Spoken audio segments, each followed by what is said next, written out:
next area. No, I'm still in the front lines. No, I no, don't no. know I if... mean, shit. What was it? There's the tower, and then there's the place after the tower, which is kind of short, and then there's the Next factory area. after that, and then front lines is after that. Yeah.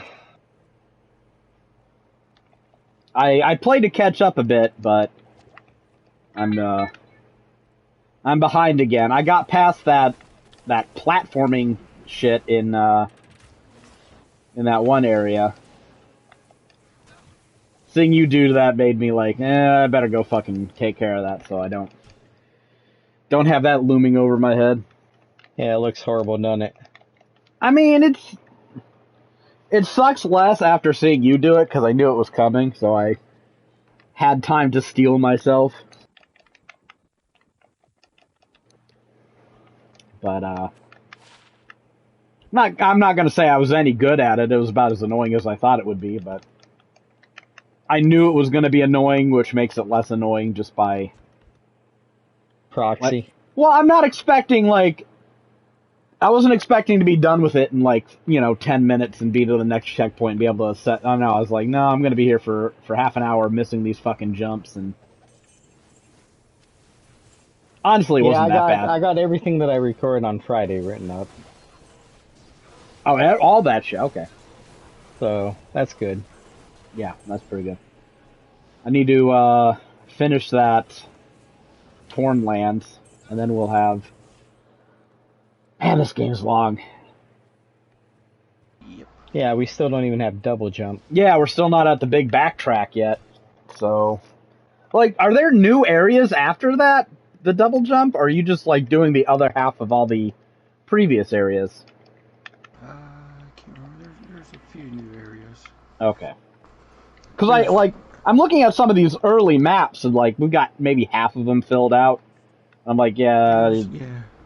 You'll know if you got everything in an area because they give you a medal on when you're viewing the map. Yeah, I heard them. I heard the game's tutorials mention that, but obviously I haven't seen one yet. So. Yeah, I don't think I got my first medal until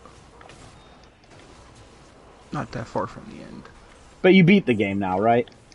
No, I still haven't beaten the game. Oh. I haven't tried the bosses again. In a What do you mean tried them again?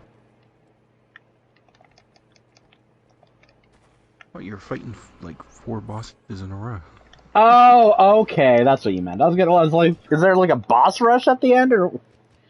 There sure is. Okay, well, see, the good thing about working on a game with Greg is I don't have to actually be good enough to beat it. I just have to be good enough to get to the end for Greg to beat it. So the final bit is quite long. You have 4. You have to do. There's 4 mazes, and after you do the maze, you can go back and save if you want. But then you do a boss after finishing a maze. And after you do those 4 mazes and then 4 bosses, only 1 maze and 1 boss was challenging enough, but the rest were fairly easy. Then you do the final boss rush. You do 3 bosses on 1 life, and you get healed, and you do the final boss. I mean, this game might last us until probably at least until the 20th. But we'll see. We'll see how things go. Who knows? I might get a couple of days in a row where I just crank out content and get fucking 20 pages done. We'll see. I'm not doing anything.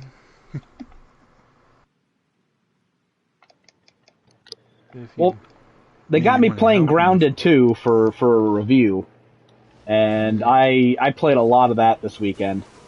Because I did a lot of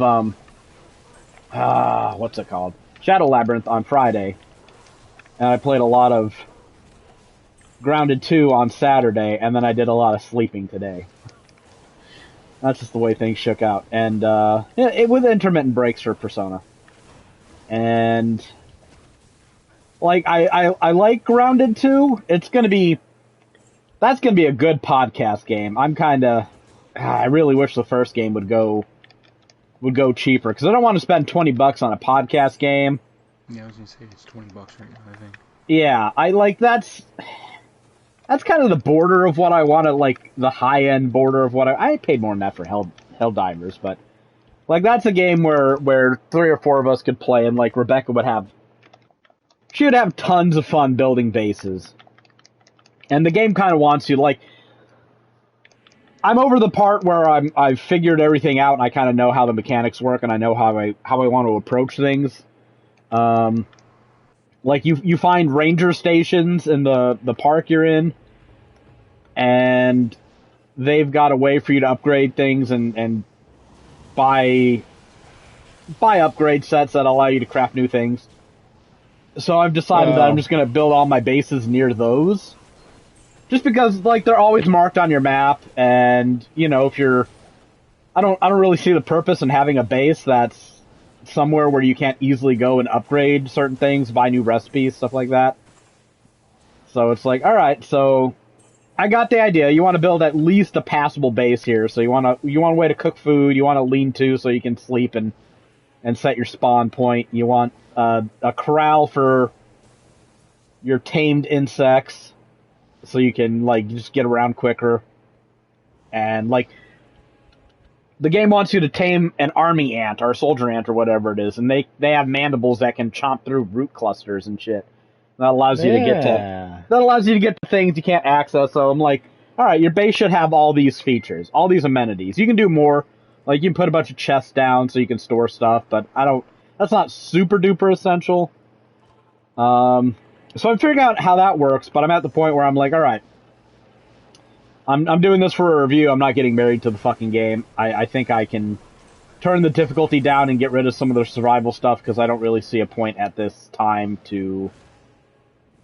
Like, every morning I don't really need to look for, like, dew on plants and hunt grubs for food, and it's like, it's fun, I like the gameplay loop, but... I'm not trying to spend, 100 hours on this fucking game. I know how that loop works. I just want to speed things up so I can get to exploring more instead of having to spend like a quarter of the day making sure I have enough food and water for the rest of the day. So I think I'm going to turn some of the survival stuff off and really get through things. It's fun. It's a good game. It's like, when I first heard about Grounded 1, I was like, you know what? I'm kind of surprised nobody decided to make a Honey, I Shrunk the Kids video game. Like, a survival game version of that. It's a really good premise. It is a really good premise. And now I'm playing it, and I'm like, God, now I'm really surprised that no one's done this. Like, if you want to know what the graphics and the aesthetics and all that shit are, it's basically Honey, I Shrunk the Kids. It really is. I've been watching, I watched somebody play through the first one again for the second time.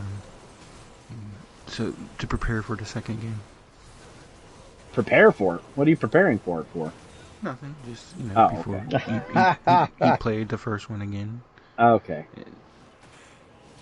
I am leaning towards, like, getting a copy of this game. Like, I know they have them at VGP, and they're kind of pricey, but I think it'd be something that's nice to actually own.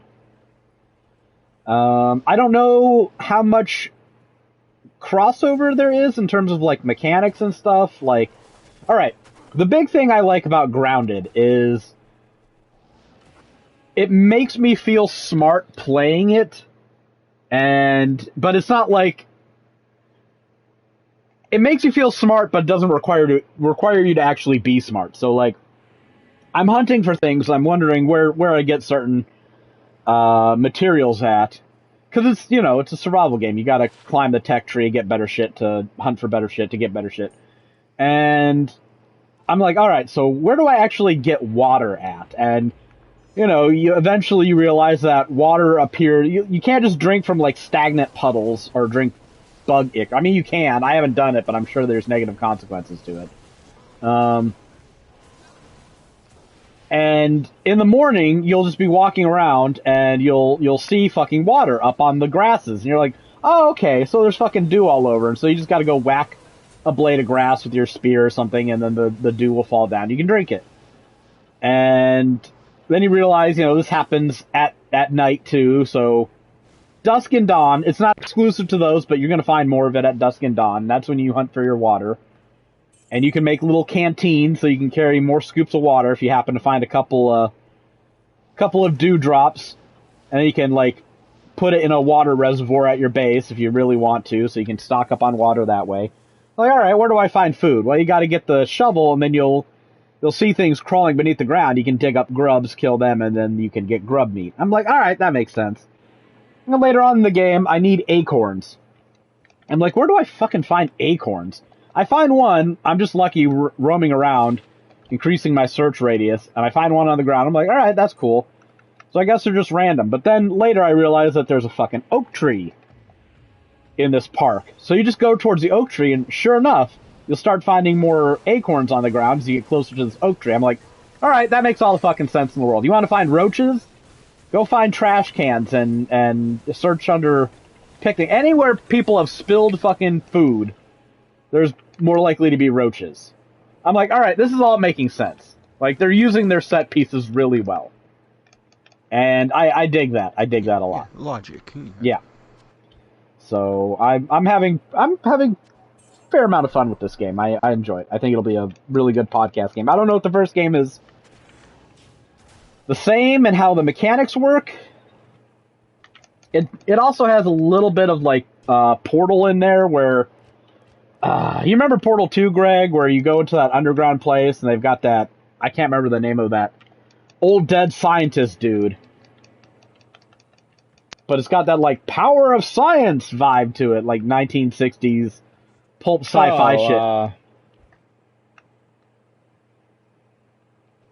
Yeah, you're talking about the old-timey life gives you lemons, make lemon grenades. Yeah. It's got a little bit of that vibe to it, a little bit of that humor. Sometimes you'll just, you complete challenges, create certain items or break through enemy attacks with a charge, or blocks with a charge attack, and you'll get raw science, which you can use to unlock recipes to buy things. You find new items in the environment. It's called raw science? Raw science. And there's sometimes just overworld pickups of raw science. You'll see a purple floaty thing somewhere and you pick it up and the game goes, raw science! And it's it's a currency you can use to buy recipes and stuff. Yeah, and, it's just the name just sounds weird. Yeah, I don't know how science is raw. Is there a cooked science? Frozen science? Fast food science? But whatever. And when you find new materials in the overworld, you can take them to an analyzer and scan them to get brain power, which will also increase the number of things you can craft. I don't know, it's got a really good flow to it so far. So it's a very neat little survival game. At the end of that fortress section, they have 2 boss fights back to back. You get to save between them, though. I know it's a common thing I do. I make fun of how bad I am at video games, but honestly, I got all the achievements for Katana Zero on Steam. I'm not really sweating. At least I'm not sweating the combat portions of the first one's still $50 on VGP. Yeah, I know it's expensive. But I'm tempted. If it gets a sale, because it's a limited run. Yeah, but if it gets a sale, I think I'm going to buy that. $20 on PSN. It's a little more than I want to spend on there right now, but it is definitely it was always in my crosshairs, but it's becoming more of a priority target. And if that thing goes down to 15 or lower, I think I'm going to pull the trigger and buy it. Because the thing is, I have to buy 2 copies. Because I think that's the kind of game that would draw Rebecca into the podcast. I don't think she would like some of the some of the combat. Freudian slip there, right? I don't think she'd like some of the combat, but I think she would love all the base building and crafting and stuff. Yeah.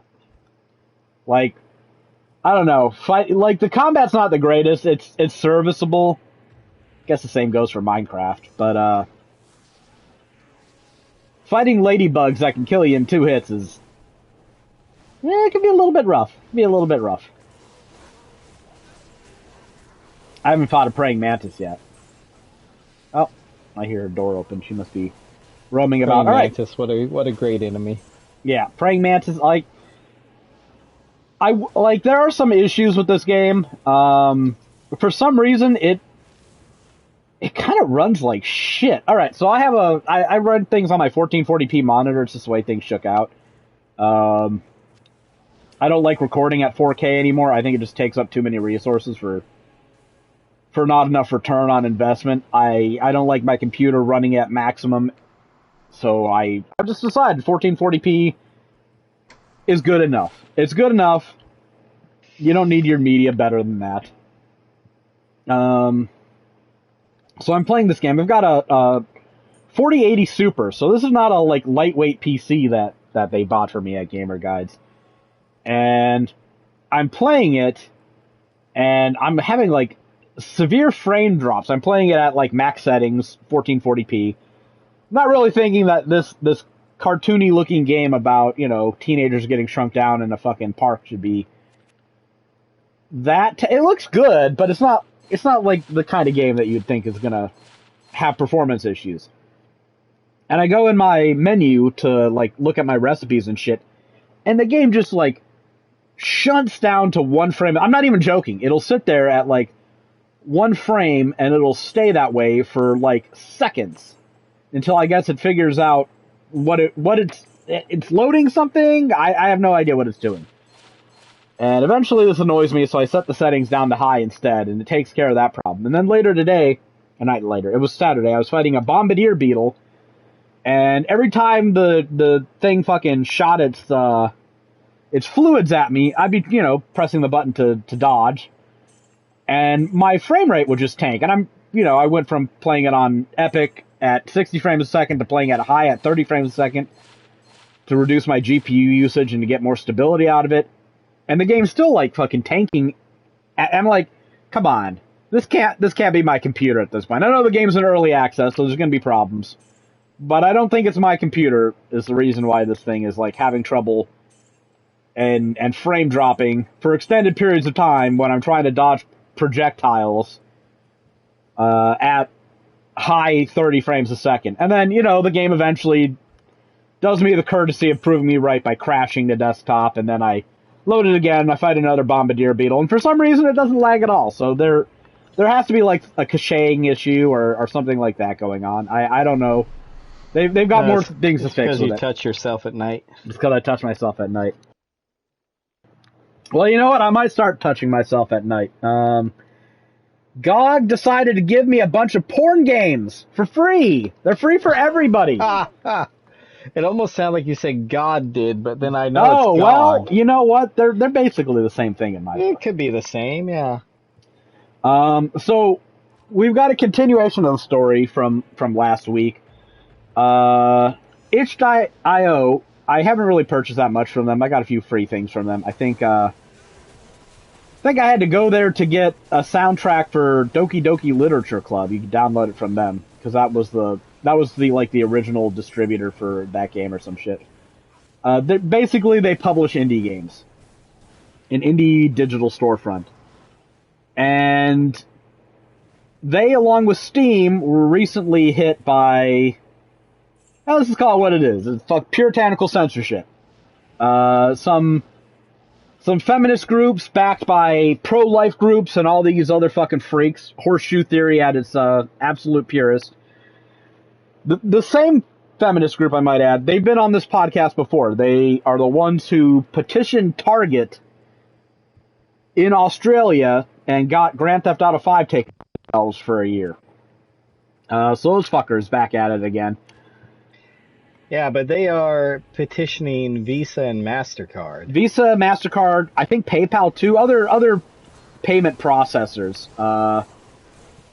Because they can't get Steam to go, hey, stop selling this. We don't want you to earn money because we have moral compunctions about what you're selling. So they do the bitch thing they always do, and they go to a third party to try and fucking nanny state the rest of us into what we can and can't buy. And they were successful. They got a bunch of games taken down. I'm doing another stream after that boss fight. She opens up the area to you, and you're supposed to go locate 2 power sources. Oh. Oh, so you got to go like backtrack through the same area again, or? Yeah, I mean, I guess I can now use those slinging node things that we've seen. Okay. I still don't think I'm still gonna wait until double jump to do the big backtrack section, because I know it's gonna happen. I'll backtrack using those swinging node things, and then I'll need to double jump to get to the next area. It's like, why am I gonna waste my time? Let's keep moving on. Anyways, itch.io decided to publish a list of things that they were told were the reason that like these games had to be taken down. So these are some of the things that that our nannies have decided that we don't have access to. And you know what? I'll leave it up to you as a moral judgment of whether this stuff should or should not be banned. I mean, any adult telling another adult that they can't buy something can go straight up fuck themselves. Well, you know what? Some of this stuff isn't things I want to defend, but you know what? I don't think it's... Well, this is not cocaine on the streets. I don't think this is Visa's fucking call to make. All right? I don't think they have any fucking say in any of this. Frankly, they shouldn't. Itch.io posts some guidelines on what's now unacceptable according to our corporate masters, including non-consensual content, real or implied, underage or barely legal themes. Not a fan of lollies, so it is what it is. But you know what? And I just won't fucking look at lolly shit. That's just my stance on it. Incest or pseudo-incest content. Also, this isn't new. There's a game, ironically, IGN has a guide on it. There's a porn game called Summertime Saga. I remember reading a story about it, because it had to change some character backstories because you were originally related to two of the characters.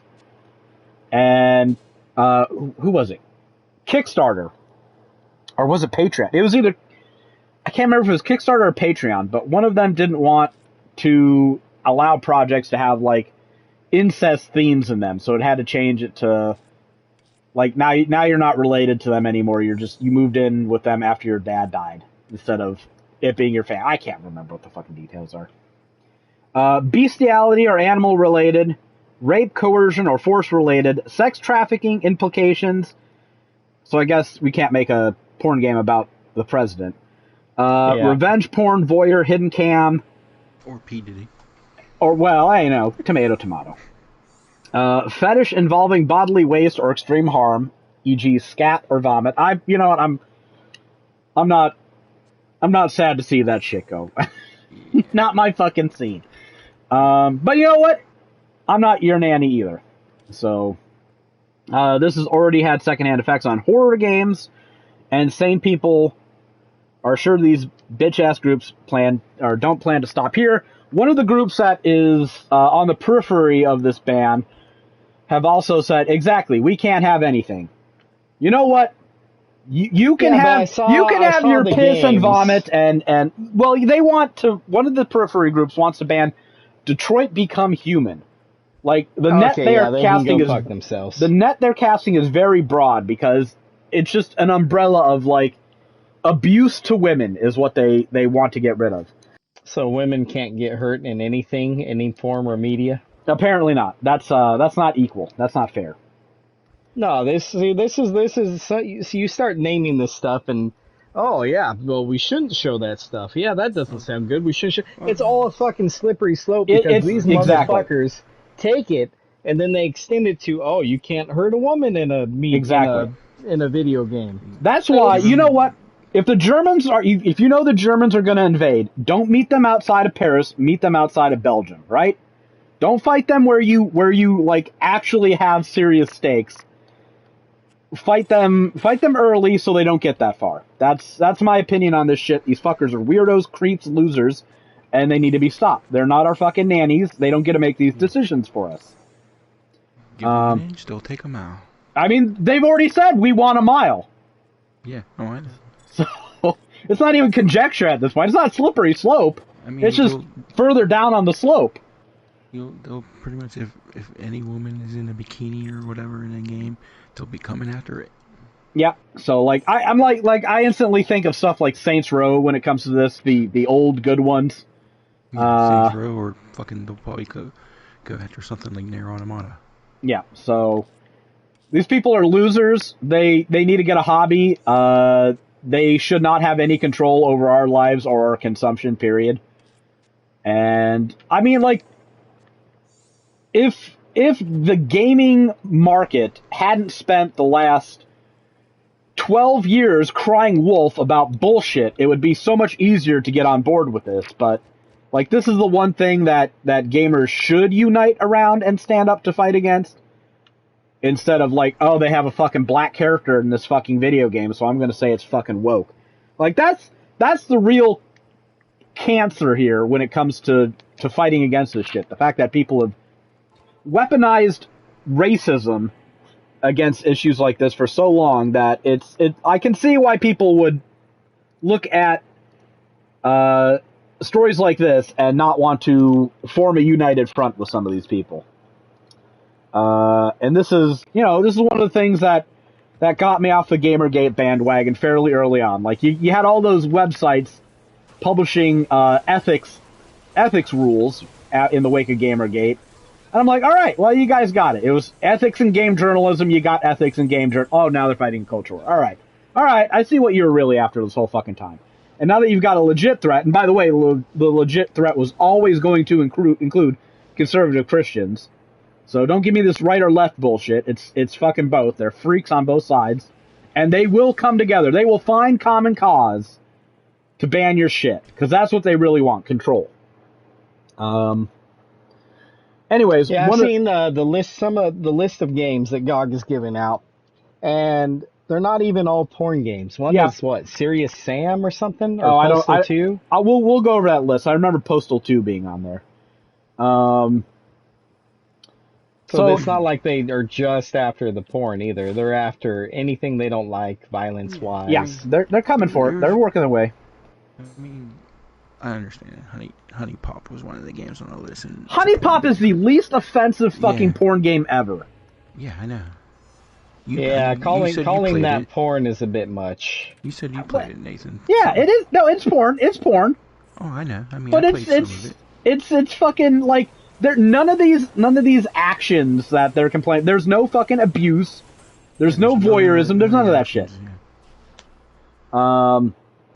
But this is why, like, I'm amenable to slippery slope arguments. A horror game on itch.io was removed, and I think it's called RE Vile Exhumed. I am extremely this is a statement put out by the developers. I'm extremely disappointed to let you all know that Vile Exhumed has been fully removed and banned for sale on Steam. Sorry, Steam, not itch.io.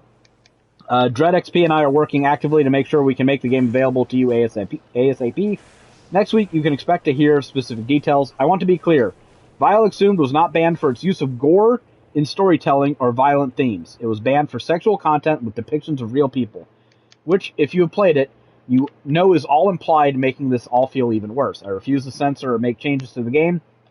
I will not retell a story about these topics in a way to make people who don't understand it feel more comfortable. For updates and to know how to play Vile Exhumed, follow me and DreadXP on Twitter, or join the DreadXP Discord. Thank you all for your support. I'm deeply sorry to anyone else being affected by those working to actively censor art. I've never played this game. I've never heard of it before now, but again, this ain't going to stop at the games you don't like. So don't wait for it to actually become an issue that affects you, because it's an impending issue. They are aiming at shit you like, and you should just be aware of that. You should be a savvy consumer and a savvy participant in the market, and understand that these people want to fucking take away your rights. Period. End of story. Well, they want to, based on their own religion and morality, they want to decide what you can and can't have. And this is the simplest thing in the world. I am an adult. I have my own proclivities. This may upset some people, but my proclivities trend towards banal and vanilla. All right. I don't know if we want to get into fucking NDA or TMI shit here, but I really ain't a fan of anything that's all that fucking freaky or outside the mainstream. I want a fucking dick and a pussy, and that's about all I really care for. I don't even like anal. Not my thing. Not a fan of it. So, you know what? Most of this doesn't affect me. It's not going to affect me. I don't like it anyways. On principle, I don't like it anyways. This goes back, like, I told the story before, I'll tell it again, because, again, it keeps coming up and being topical. I remember getting really fucking annoyed around the time the first Witcher came out. I actually think it was closer to 2009, because that's when I actually had a PC that could run the first Witcher game at an acceptable clip. When I bought the game, I found out that the American version was censored. And I wasn't really annoyed that the American version was censored. I was annoyed that specifically the American version was censored. And this isn't censorship we haven't seen before in video games. I'm not gonna say that. Like, the sex cards were censored, and some of the female enemies like would have hair that covered their nipples, because those few nipple pixels, those are some dangerous fucking pixels, man. And we've seen that in video games before. You know, sometimes enemies just don't have genitals, like the Cyclops in God of War, and you know, enemies will have, that's a very common. Very common, but the fact that it wasn't censored in Europe really got a bug up my ass. And you got to think of the timing. I was in college at the time. I would have been in my early to mid 20s, and the fact that for me, I was too fragile. My not even my taste, because I didn't fucking care. Like, my ability to consume adult content was apparently viewed by some other people as too dangerous for me in the market I was in. Just pissed me the fuck off. So there's an easy solution. You could just take the European files and put them in your game directory, and then boom, all the censorship's gone. So yeah, but I agree with you. The fact that somebody else is making that call for me, yeah, fuck off. Go fuck off. So it's such an easy, fuck trivial all the fix. Way off. Yeah. So you know what? I never played through that game without being able to see fucking nipples. And you know what? It was okay. And you know what? This goes even broader. This is a broader societal thing. So we have to step just a toe away from gaming here, because again, this verges on the province of gaming. Our government is trying to pass something called the Screen Act, which it's basically internet censorship. They want a similar system to what the UK has passed, where you have to put in age verification to access sites that somebody has decided might be a little too intense for you or for children or for whatever the case. And I'm going to be completely fucking honest with you. The first time I saw porn was when I was 12. Because, you know what? I didn't have the internet then. I lived in Germany, but my dad had tapes. And who's going to find fucking pornographic content? A fucking 12-year-old boy. Doesn't matter where you hide it. Doesn't matter how clever you think you are. I'm going to find it. And I think that's kind of a universal experience, no matter what generation you are. Well, back in my day, we had Sears catalogs. Yeah, Sears. Well, see, Man, now I knew Greg might have a different experience in this, just given how he was raised. But even before that, like before there were porn VHSs, there were Playboy magazines. All right, there's always been something. I don't think there's a single person I've ever met who hasn't not just seen, but seen, enjoyed, and sought out adult fucking content before they were 18. And you know what? If you're underage, you fuck around with underage people. I don't think anyone over the age of 18 has any business fucking around with anybody under the age of 18. I know it's kind of arbitrary, but we're a society with rules. And those rules seem safe and fair to me. And 18 is not that big of a milestone. You'll make it the next year or two if you're fucking that concerned about it. But nobody has their sexual awakening at 18 years of age. Nobody fucking does. So yeah, I would agree with that. I'm a little opposed to fucking government nannies trying to force things on people that just aren't fucking biologically realistic. Right? Our poor children shouldn't be able... Okay. This is another point that I come to. If you're worried about your little fucking crotch goblins seeing something that they shouldn't see, it is incumbent upon you, the fucking parent, to figure out how parental controls work, or maybe just make sure you can apply them on Steam. You can apply them on everything. You can apply them on your iPad, on your phone, on all this shit. I don't know about everything, but I know Steam for certain. I know phones for certain. This is, and here's the thing. If you block, I know my wireless router, I can block URLs from my kids' devices. It's not impossible to figure out. You know what? I'm even okay with the government actually teaching people how to do this stuff. Like, I'm fine with the government mandating that these companies have to provide a way Tutorials. to do this stuff. Yeah. Like, if the government wanted to host a web page that had, like, ways to tell parents how to fucking... on their Samsung Galaxy devices, on their iPad, on their fucking PlayStation, on their Switch, on Steam, whatever it is, that these sites have to provide tutorials for ways to provide parental controls, I'm fine with that. But I think it is your job, one, to make sure your fucking kids aren't on the internet all day, and two, to make sure that they're not seeing content you don't want them to see. It's not... I shouldn't have to provide a fucking government with ID to make sure that your kids aren't seeing shit. And I'll tell you this, another thing. I didn't get the internet until I was 15, and by the time I was 15 years old and 2 months, nobody in my family knew more about the internet than me. Not a single fucking person. If you ban Pornhub, which I don't think existed back then, but if you ban these sites, if you make it harder for people to find porn, the only people who will reliably find porn are the people who are still on the fucking internet all the time. They will just find it from less reputable sources. So, you're basically just trying to form a black market for porn. I can't believe I need to say this. I don't like drinking. I think alcohol's the stupid. officials in charge are big fans of black market for porn. They are not above taking airplanes to islands to get all the fucking porn they want. Exactly. Yeah. Exactly. Yeah. So again, this is a fucking issue that needs to be fought back against. These people aren't our nannies. No one elected them to fucking to tell me, to tell you, to tell anybody else what they can fucking view on the internet. Right? If it's two consenting adults or fictional, go the fuck away. All right? No one cares about your fucking rule. If your religion says that you can't view this shit, then guess what? You can't view this shit. I don't have your religion. I don't believe in fucking space ghosts. That's the real part that they hate, though. That's the that's the crux of the whole fucking thing. Yep. And they sneak this shit in. They want to be fucking. It's amazing because I don't know, we get on like freaking the Middle East for not letting women do this, not letting women do that. The West wants the same fucking thing. Yeah. Well, the same people in the West should be said. The same fucking people.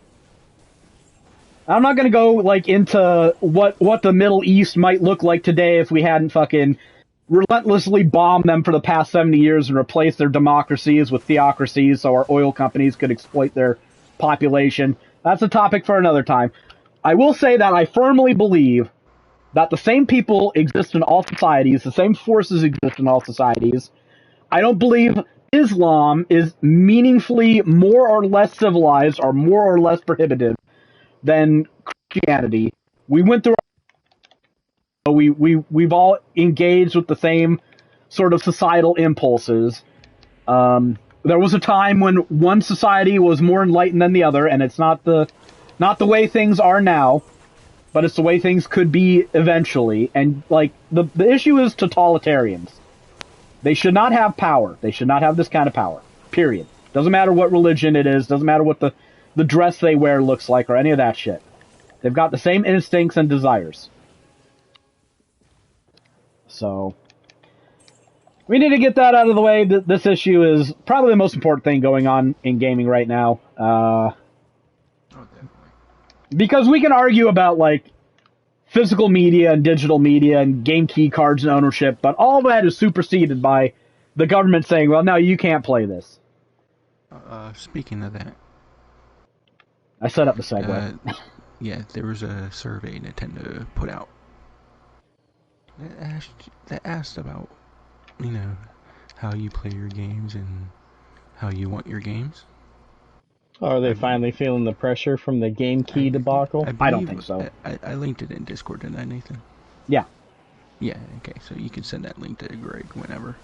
All right. I don't think they are. I think this is a business decision. They went into this knowing exactly what they were going to... I see people making excuses that about... doesn't mean that they can't turn back on it. That's true, but I think they knew they were going to get blowback, and I think they're... I've seen people talk about how it's hard to ramp up production to get all these different, like, sizes of game cartridges on the market. I don't believe that for a second. Well, the supposed reason is that it's a fairly new, well, not the medium itself, but the format they're using. Yeah, the exact one. I just don't believe it. Based on everything I know about computer manufacturing, you've got like a percentage of these devices you're creating that will or won't have the capacity you're looking for. And you know what? If your silicon doesn't end up turning out to be like a 4090, you just bin it as a 4070 or 4060, depending on how much of it is actually functional. This isn't the same thing. They're not using silicon, they're using it, but you can't tell me that you can put 64 gigabytes on a cartridge, but you can't put 32. Like, it doesn't make any sense to me. So, I have serious doubts. Well, you can if you're a liar. You can if you're a liar. I don't think that's... I think Nintendo are liars. I think they have the capacity to fucking do this. Every 64 gigabyte cartridge could have been a 32 and probably would have scaled down cost and complexity to associate with. They can put all their cards on 64 gigabyte cartridges. I've noticed that. The Nintendo ones, you actually can buy those. So I think Nintendo is just trying to use this early period to save themselves money on a production ramp up that should have happened years ago. Yeah, they could have. Okay, you know what? Your console could have fucking waited. You weren't losing sales with the Switch 2. Or with the Switch. Like, that's still selling like hotcakes. Didn't they just increase the price of the Switch? They did. Yes, so did. Our pedophile in chief. Crazy. Segue after segue. Segue after segue. We're not done with that issue, but we'll come back to it because Greg segued. But our pedophile in chief's tariffs. That's at least the excuse being given. So, and I'm you know what, my politics incline me to accept Nintendo at their word for once. Due to market conditions, the price of Switch and Switch-related accessories have increased. This is not just Switch 2, but Switch 1. Switch 2 Joy-Con is going to cost you $100. The GameCube controller, $70. Man, it sure got expensive to create GameCube all of a sudden. Not that we had that technology for the past 30 fucking years or something. The Pro controller is now $90. The dock set, $125. Switch 1 OLED is now $400. I don't know who in their fucking right mind is buying a Switch 1 OLED for $400. Well, yeah, usually when you release a new console, the previous console gets a price cut, if anything, to get rid of the storage and... If you wanted an LED for a Switch, why would not just get to pay $50 more and get the Switch 2? Yeah. The Switch 2 doesn't have an OLED, though, does it? It doesn't matter. Who cares about the fucking LED you're getting? Well, yeah, I'm going to play it docked all the time anyways. I understand that. NES controllers for the Switch 1 are $70 fucking dollars. Oh, I have a pair of those. $70 fucking dollars. That is insane. Like, what is the functional difference between an NES controller today and an NES controller in the 80s? It's got a USB plug-in instead of a fucking whatever 8-pin it used to have or whatever it was. Yeah, they also slide onto the Switch. Insane. Insane. They got more buttons. Why do they have more buttons? For the capture and... Oh, okay. I was gonna say, it's the games that you would play those for are like 2-button games. What the fuck are we doing? Oh, here? yeah, they still are, but you know what I mean. Yeah, okay. Well, I forgot about that because it's the fucking Switch. Who sits there and captures media on the Switch? Alright, we've got more Nintendo news. Let's go on with this. Yes, increasing the price of their games. And no, I don't think this news is particularly good news, but some of it's interesting. We had a Nintendo Direct. It was a third-party Direct. I didn't stay up and watch it. I knew I'd get all the news secondhand. And I'd avoid being annoyed by Nintendo. I haven't heard any rumors. I didn't know of anything coming out, so I sat this one out, and I think it was the right call to make. Because I knew there wasn't going to be like Fire Emblem there. I knew there wasn't... What was the potential upside? We might see some Persona 4 remake. Apparently that's not happening yet. I'll just read through. These are the things that Jared thought were interesting. He's the one who watched it. Bandai Namco has announced Once Upon a Katamari for PlayStation 5, Xbox Series, Switch, and PC via Steam. It will launch on October 23rd in Japan and October 24th worldwide. Publisher Electronic Arts and developer PopCap Games have announced Plants vs. Zombies Replanted for PS5, Xbox Series. Yeah, that's interesting. What's interesting about it? Not much. I don't know. I was a big fan of the original Plants vs. Zombies, and then Plants vs. Zombies 2, of course, went the whole free-to-play bullshit that it was absolutely horrible. I wrote a guide for Plants vs. Zombies. Really? Yeah. And you've written guides for everything. Yeah, I have absolutely everything. I need to write like one page for Grounded 2 so I can say, yeah, I worked on a Grounded 2 guide. Just for that reason alone, just to be able to say I did. I don't have a good reason to do it. Well, it's coming out on everything, and it will launch on October 23rd for $20. So it's basically a remake of the first game. So if you really like the first game, you can drop them to $20. The first game is real good. None of the freemium shit. Assuming that, this is all assuming that they don't go and fuck it up, right? But the first game is really good. For whatever that is worth to anyone listening, that is a fun, enjoyable game. I think they're adding co-op.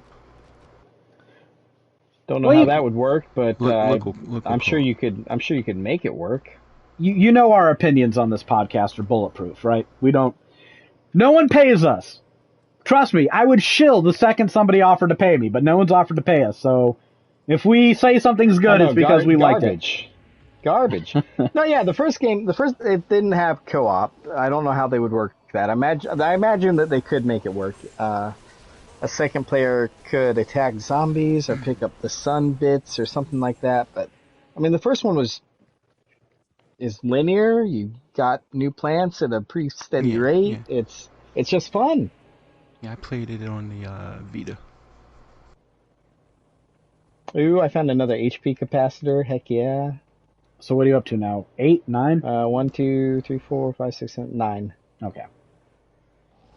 I can't remember what I was at. Took me forever to find that HP capacitor in the tower that you found. I was like, all right, I see you have more health than me. So I must have missed something. I don't know where, though. So I had to go back and find it. You ended up finding it? Yeah. Publisher Bandai Namco and developer Now Production have announced action platformer Pac-Man World 2 Repack for PlayStation 5, Xbox Series, Switch 2. How is there so many fucking Pac-Man games? You shut up and enjoy your Pac-Man game. Xbox Series, Switch 2, PlayStation 4, Xbox One, Switch, and PC via Steam will launch September 25th in Japan and September 26th worldwide. See, look, Greg, once you're done with this Pac-Man game, you'll barely have to wait a month for another one. Well, I found a Pac-Man maze. I wonder if they'll let me interact with it. You can just Pac-Man your way through the whole rest of the year at this rate. Well, you cleared the tower. You're gunning for those power sources, so I believe you should be getting access to the mazes pretty soon. Greg, I think I'm about to do my very first one. You can write up any of these Pac-Man mazes you want to. Any of them. Oh, jeez, thanks. I give you full permission. Ghost Bug. That's a boss fight? I guess it isn't a Pac-Man maze. Atlas. Oh yeah, it's just a boss fight apparently. Atlas, everyone's favorite developer / publisher, will release Persona 3 Reload for Switch 2 on October 23rd worldwide. Developer announced. Pre-orders begin today. Some of the DLC will be included, but the DLC that matters, episode Igus, is sold separately. I guess the DLC that they're adding are like, now you can wear Persona 5 costumes in Persona 3. Mm-hmm. I had access to that. I don't know why. Was it because I bought the collector's edition, or I don't know where I got that from. I don't know. Maybe some of it might have just been free. Maybe it was either free or like very, very, very cheaply on sale. Yeah. No, I didn't buy any. I can say that. Because it's Persona 3. I don't want my Persona 3 characters to look like Persona 5 characters in Persona 3. Atlas loves that, though. They absolutely love the cosmetic stuff. Probably just because it's, no, I get it. Easy to do. All power to you. If you really love fucking Panther from Persona 5 and you want to make, I don't know who wears her shit. Yukari? I guess they're both lovers. Yeah. Yeah. If you want to make Yukari dress up in a fucking skin suit, more power to you. When I was looking through the costumes, that's what I put that on her, and I was like, oh, she has Panther costume. I mean, it makes sense. They're both lovers personas. So I get that. But speaking of which, I did start playing it. Oh, is that what was that the point of that image you posted? I was like, what's he posting here? I love Persona 3, man. I do. I love it. It's great. I will admit though, playing through the beginning of Persona 5 again, like, I don't know, we can talk shit about which game does what better, but the higher production values and just having more animations and more detailed cutscenes and skits really does help the storytelling in Persona 5. It really, really does. Not even that first arc in Persona 5 is really, really, really good. Yeah, no, they start out excellent. Kamoshida might be my favorite Persona villain, honestly. That whole segment is great. It trails off a little bit. It kind of trails off after that, but I don't think it ever recovers like that full glory again.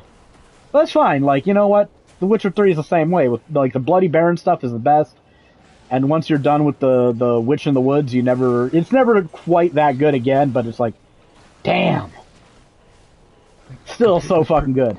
Compared to Persona 4, has probably 2 like really, really good like dungeons. I like the video game one, but everyone likes that. I know. You know what? I like the bathhouse. I thought Kanji's dungeon was really good. Well, I like the dungeon, a later dungeon concerning around a story character. Is it the golden or exclusive character? No. I didn't play golden. Oh right. The dungeon's name is Heaven. Okay. Oh yeah. I like the main like it's a murder mystery. There's got to be a twist, right? A reveal. I like that, but I don't really like the whole the end game twist. So I don't know why we're pussyfooting around it. You know, let's pussyfoot around it because they're about to do the remake and not spoil things for people who haven't played it yet. The Heaven. I used to just listen to that song over and over. It better not be fucking rain. What was that sound? It doesn't matter. We're not going to stop anything, but...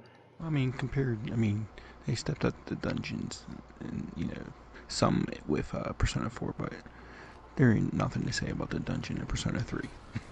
No. Like, they try to make it better in Reload, but it's... They didn't want to change the concept of the game. They still wanted to be a pre-generated tower you ascended, and that's gonna limit you. Tartarus was, pivotal to the story. I don't think Tartarus is any worse than Mementos, and honestly, it's not a lot worse than the dungeons in Persona 4. Like, in hindsight, those aren't great. Playing through Persona 5 it's on another level, those dungeons. Hey, Rebecca. Hey. I love it. In 2025, the fucking Shank the Overseer effects still lag on PlayStation. Like, this one spot has been lagging me for 30 years now. Not 30, 25. So look, I'll be honest. If you haven't played Persona 3 yet, Persona 3 Reload, you're an idiot for buying it on Switch 2. I'm sorry, that's just a fact. Like, what are you doing? Why are you going to pay $60 for this when it's $20 on PSN? You're insane. That's just dumb. Like, portability. Shut up. You've had years to buy a fucking PlayStation 4 by now to fucking play this game. You're insane. Overpaying that much for a game that, spoiler, isn't even on cartridge. Don't buy this. It's dog shit. You're stupid if you buy it. Not that the game is bad, but there is no reason whatsoever that anybody should buy the Switch 2 version of this game. So I honestly, I don't know why people were hyped about this. Yeah, I gotta pay more money to play a game on inferior hardware that I don't even get to own. I don't know. That's not much of a selling point for me. It's a really good game. I gave it a solid 8.5 out of 10 on PlayStation. We're sane people play it, but you do you. I'm not going to tell you how to spend your own money. I wouldn't buy it on PC either. I think it's gone on sale as cheap as like $24 on PC, but I think the Steam version has de novo, and why do you want computer herpes? It's not worth it. Third-person survival horror game Chronos: The New Dawn will launch for PlayStation 5, Xbox Series, Switch 2, and PC via Steam. The Epic Games Cam on September 5th. The developer Bloober Team have announced. Greg, your favorite developer, Bloober Team. Yeah. The Switch 2 version is newly announced. The game will be priced at $60 for the standard edition, $70 for the deluxe edition, which includes 48 hours of early access to the game on all platforms except disgusting. Except Switch 2. The physical edition is being distributed by Skybound Games. Will also be available on PlayStation 5 for $60, which includes a unique traveler skin and access to a cache of valuable digital goods, along with a set of collectible physical stickers. Getting some Dead Space-like vibes from this. That's our reporting on the ground from Jared, who watched the trailer. Have you ever played Dead Space, Jared? Sadly, I did not. Your vibes are useless, sir. I've seen enough Dead Space.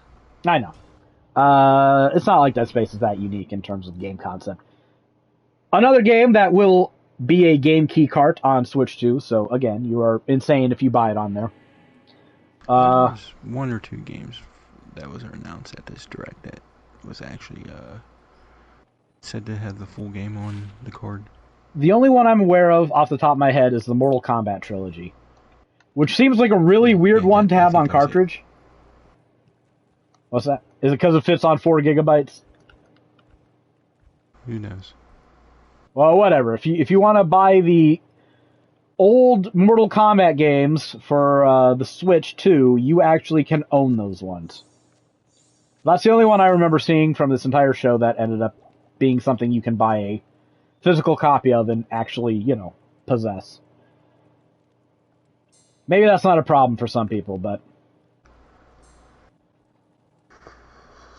Publisher Square Enix and developer Claytek Works have announced HD 2D action RPG The Adventures of Elliot, The Millennium Tales. They're so bad at naming games. They're so bad at it. For PlayStation 5, Xbox Series, like The Millennium Tales. What does that even tell you? At least that one has some semblance to the actual name. We'll get to it. I'm in the proper maze now, Jared. Cool. Yeah, I couldn't remember when, but I knew you unlocked them soon. It's coming to PlayStation 5, Xbox Series, Switch 2, and PC via Steam and the Microsoft Store. Switch 2 exclusive debut demo is available now via the Nintendo eShop, which is meant to showcase the game's exploration and battle features. A demo survey is planned for later on. The only thing that I'm questionable about when it comes to this game is I saw some of the platforming and isometric platforming. I don't know. I don't like platforming in general, but isometric platform. I played a game on Genesis called Landstalker. And I tell you what, if there's anything that'll put you off isometric platforming, it's that fucking game. I hope Sony re-releases Alundra. So you can have all of that. That's all yours. I'm not saying I'm not going to buy this game. Once it's cheap, I'll probably buy it. But I'm just saying, a fucking good game then. Isometric platforming, not my bag. Too bad they never made an Alundra 2. Yeah. The mysterious lost Alundra 2. Don't trust your lying eyes. Yeah, just like they never made Devil May Cry 2. Square Enix has announced Octopath Traveler 0. Yeah, you all thought the next one was going to be Octopath Traveler 3. Well, you're fucking wrong. They can't even count up right. For PlayStation 5, Xbox Series, Switch 2, PlayStation 4, Switch, and PC via Steam, the Epic Games Cam, and the Microsoft Store. It will launch on December 4th worldwide. The standard edition will be available for $50, while the digital deluxe edition will be $60. The latter includes the downloadable content, deluxe travel provisions, and a digital art book. Pre-orders for either edition includes the downloadable content, travel provisions. So it looks like Octopath, the screenshots that I've seen, very Octopath 2. I'd be surprised if they changed anything for this one. But it looked like you had 8 players that you could control at once now. Yeah, there's a create a character. Okay. Oh, this is part of the same. Okay. Create a character who is the protagonist. Recruit over 30 characters, making up a battle team of up to 8 party members. Path actions are back, and there will be some town building. Bro, I think this went from I'll buy it when it's cheap to I'll buy it. Create a character. Are there tapes? I'll have to investigate. No, I liked Octopath Traveler too. I think it was or was a contender for a GOTY one of these years. So you know what? Not as big a fan of Octopath as like Greg is, but what? The number of fucking tutorials in this first thing is goddamn retarded. Get ready for the gray box wave on your page, Greg. This is dumb. Greg's not a fan of the worst part when you redo it, all the tutorials pop up again. Every time. Every time they popped up for me. Jesus Christ. So Greg, what do you think about Octopath 0? I'm like on tutorial number 20. I'm not even joking. It is really this is retarded. Why did we play this game? How complex can a fucking Pac-Man maze be? I don't know, but they need to absolutely tell you every single part of it. Oh boy. So no thoughts on a new Octopath game, Greg? Oh, I mean, I love it. Don't get me wrong. I'm all for it, and I have no doubt I'm going to write for it because the first 2 games did really well. I didn't know this one had creative. You know what? I joke about that, but I actually liked a lot of the characters in Octopath 2, so I'm not sure. Not sure how much I'll like create a character in there. We'll have to see. We'll have to see how they do it. Like they have to have pretty interesting side characters to keep the narrative going. Because like one of the big draws of those games is each character's origin. So if you're just kind of a generic guy, I don't know. We'll see. We'll see. So there was more discussed shown off, I should say, at the Nintendo Direct, but these are things that caught our attention. Again, if you're looking for physical media, it looks like you're getting, Jared says 2 games, I only saw 1, that's going to be on a cartridge. So, Switch 2 is surprisingly hostile to ownership. The trend continues. Speaking of Nintendo Switch 2, it sold 5.82 million units, and the original Switch sold 153.10 million units worldwide by June 30th. Like things selling like hotcakes. I don't really get it. I don't see why people are buying it. Like I don't know. Mario Kart and Donkey Kong Bonanza really that fucking good that you're gonna spend $500 for a game that you can't own shit on? I don't know. So, what was it, 153.18 million or something? Yeah. They're closing in on that PlayStation 2 number. Sony's going to have to find another couple million units that sold without telling anybody. This last quarter, the Switch sold 0.98 million. Oh, so it is slowing down. It was 1.26 the previous quarter. Well, it's probably slowing down because the Switch 2 is out. Yeah, well, Switch 2, and now it's probably going to slow down a lot more with a price hike. Well, yeah, we'll see. We'll see. You know what? The Switch 2 being so aggressively anti-physical could be one of the things that helps it eclipse the PlayStation 2, actually. I mean, I guess the Switch 2 can play all the Switch 1 games, but... Or, well, most of them. I shouldn't say all. So I think there's some games that aren't compatible. I don't know. I'm very down on the Switch 2 right now.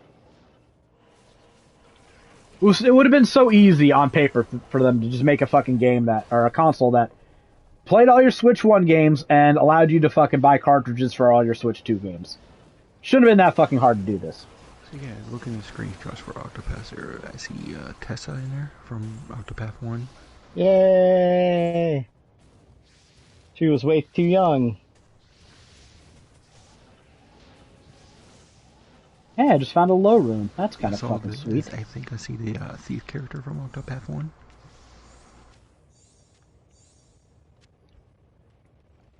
I've not played Octopath. I learned the ESP grenade, Jared. I use that a lot.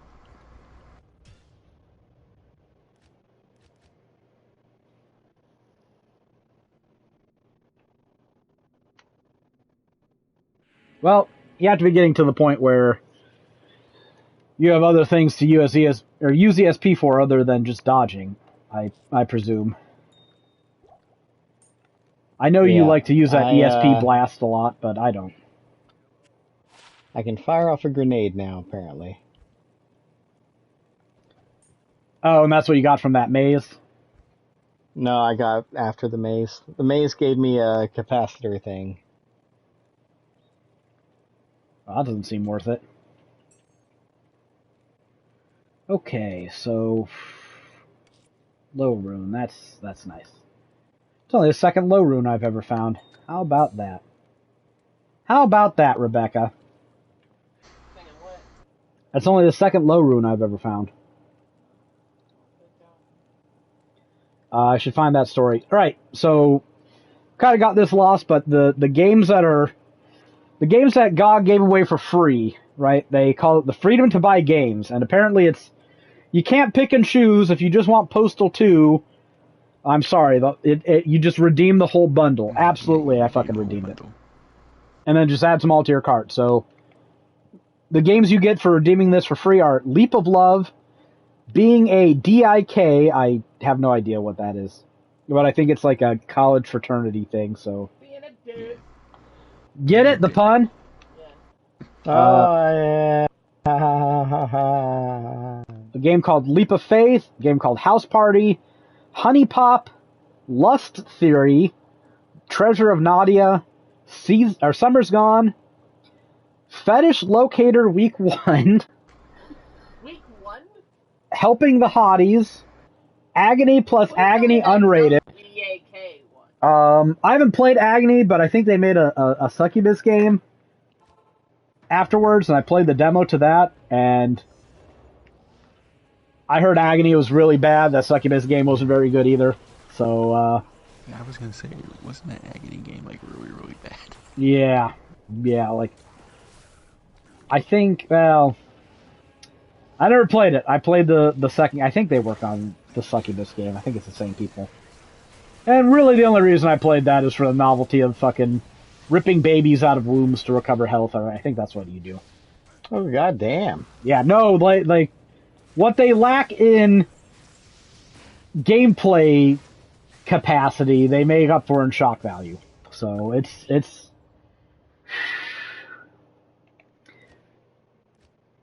I guess. it's pretty gruesome.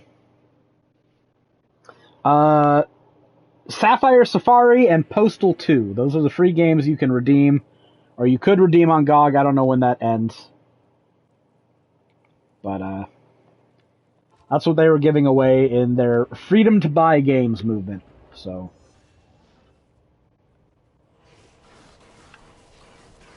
basically the best non-porn game there is Postal. well, as far as I know, it might be the only one. Agony. Oh, well, yeah, Agony is a different kind of porn. Let's be honest. Labyrinth of the Giant Tree is a new area. But I don't think it's the only area. I'm going to go do a little exploring, see if there's a... So wait, we got a this fourth? door A to split? the abyss. Yeah, I think so. I'll report in a minute. Alright, well, I guess just claim one and I'll take the other.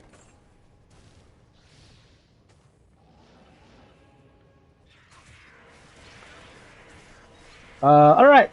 So, that's it for the Nintendo news, but we've got other news, because... So, I mean, we all agree the Switch is a fantastic console, right?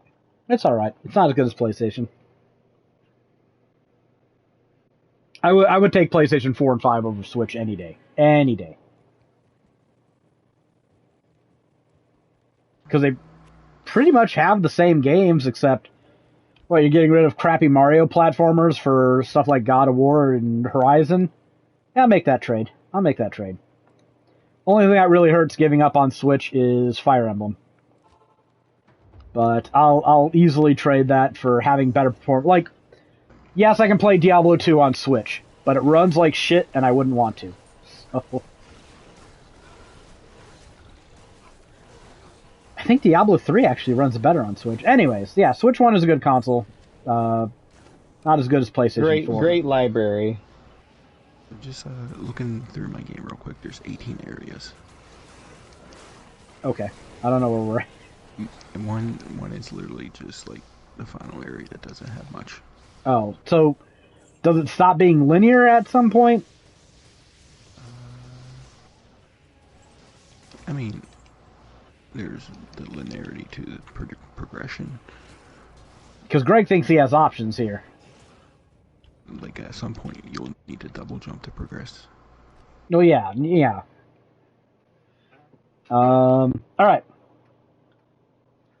Publisher THQ Nordic and developer Sparkling Bit have announced Sacred 2 Fallen Angel Remaster for PlayStation 5, Xbox Series, and PC via Steam. Will launch in Q4 2025. The PC version will support multiplayer gameplay, while the console version only supports single player. Man, what a near fucking miss! That would have probably been a podcast game if it had multiplayer on console. I played Sacred 2 on PS3.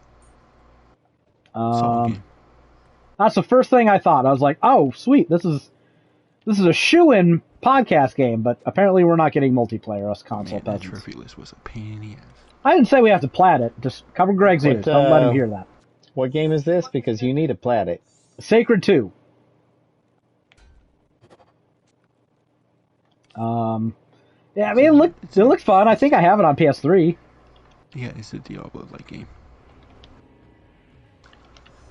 So, you know what? I'll probably still buy it, but I mean, I was never going to buy it at full price anyway, let's be honest, but less excited to buy it now. I beat the game with one character on PS3. There's one trophy where you had to beat the game without dying. Oh yeah, I found 2 areas. I found something, Cradle of the Great Tree to the north, and someplace called Crystalline Palace to the south. Can you actually explore them both significantly? They both look like pretty big areas. I'm going to say yes. Well, give me one and you take the other, and we'll be all fine and dandy. Crystalline Palace is pretty big. I'll take Crystalline Palace. I'll do that one. Because Greg's done like 2 areas in a row. I think it's fair if I take the big one. Well, plus you got right up to where you find these areas. Yeah. That's another chunk. Once you get the... Oh, okay. There's a grapple you get. I don't think you have it yet. I got the grapple. Okay. So, Crystalline Palace is where you get the double jump. Oh, yeah! Oh. Definitely writing it up. Too late, already called it. Greg's like, I don't give a shit, honestly. Well, I'm ending this stream, and I probably won't do another one. That's fair. I mean, if you wrote up 2 whole areas already, you've done a lot of work this weekend. But yeah, going back to what I was talking about before, there was a trophy in Sacred 3 on Sacred 2 on PS3 where you had to beat the game without dying. And I died on the last boss. Oh, bullshit. But you can save scum that. Rough. You can save scum that. But did he? He probably didn't, or else he wouldn't be talking about it like that. So, like, that just screams like, put your save in online storage and... But I don't think I had access to the online storage at the time. Well, yeah, that might not even have been a thing on PS3 for all I know. I don't even think it was, because that's how I put my saves after my PS3 died. Damn, I really wish that was multiplayer. That sucks. But yeah, there was a side quest in Sacred 2 that rewarded you with a concert. Oh boy. Interesting. What is it? Is it Konami Date now? Like a real Iron Maiden-esque band. Like they actually gave you tickets, or how does that work? I mean, it was a music video. Why? It It was a fucking awesome. Okay. Well, if it was awesome, that's all that matters. I mean, like, I'll probably buy it. It's just, you know, it's gone from something I am going to, like, hawk the price on to something I'm just going to be like, oh, okay, that's cheap enough. I'll get it, I guess. Apparently, THQ is just, they had a whole bunch of things they had to get off their chest. Action RPG Titan Quest 2 is now available in early access for PC via Steam and the Epic Games Scam. Publisher THQ Nordic and developer Grimoire Games announced. A full release will follow for PlayStation 5, Xbox Series, and PC in 2026. What's that? They had a showcase. Oh, okay. I didn't hear about that, honestly. I don't know how I missed that. Neither did I until I started seeing the news on Gamatsu. I played through this demo already. It is fine. It's fine. The maybe the gameplay didn't unlock enough to really show like the full depth of the combat system, but you get like you get points that you can upgrade your skills with, and you can you have a whole bunch of, you don't have that many skills, but each skill has like sub trees that you can change how the skill works. So like I remember I went with like an ice bolt type skill because I was trying to mimic my Diablo 2 or Diablo 4 sorceress. The first one I had that just shot out a bunch of like ice bolts all over the place. I thought it was pretty fun. So you can make it so that you shoot out like a whole bunch of ice bolts in a stream. You can increase the number of them. You can make it so that they target random enemies in order to increase your volume even more. You can make it fire in a wedge. You can make it just fire randomly all around you. You can do things that increase the damage, and there's usually a trade-off. Like if you're picking something that increases the cost of the spell or makes it fire in a wider arc, then you might just get more bolts or more damage per bolt. So it's got a lot of customization, but I only got to the end of the tutorial, so I was really only able to like really mess around with one skill. I wasn't able to see how like cross-classing or comboing would work.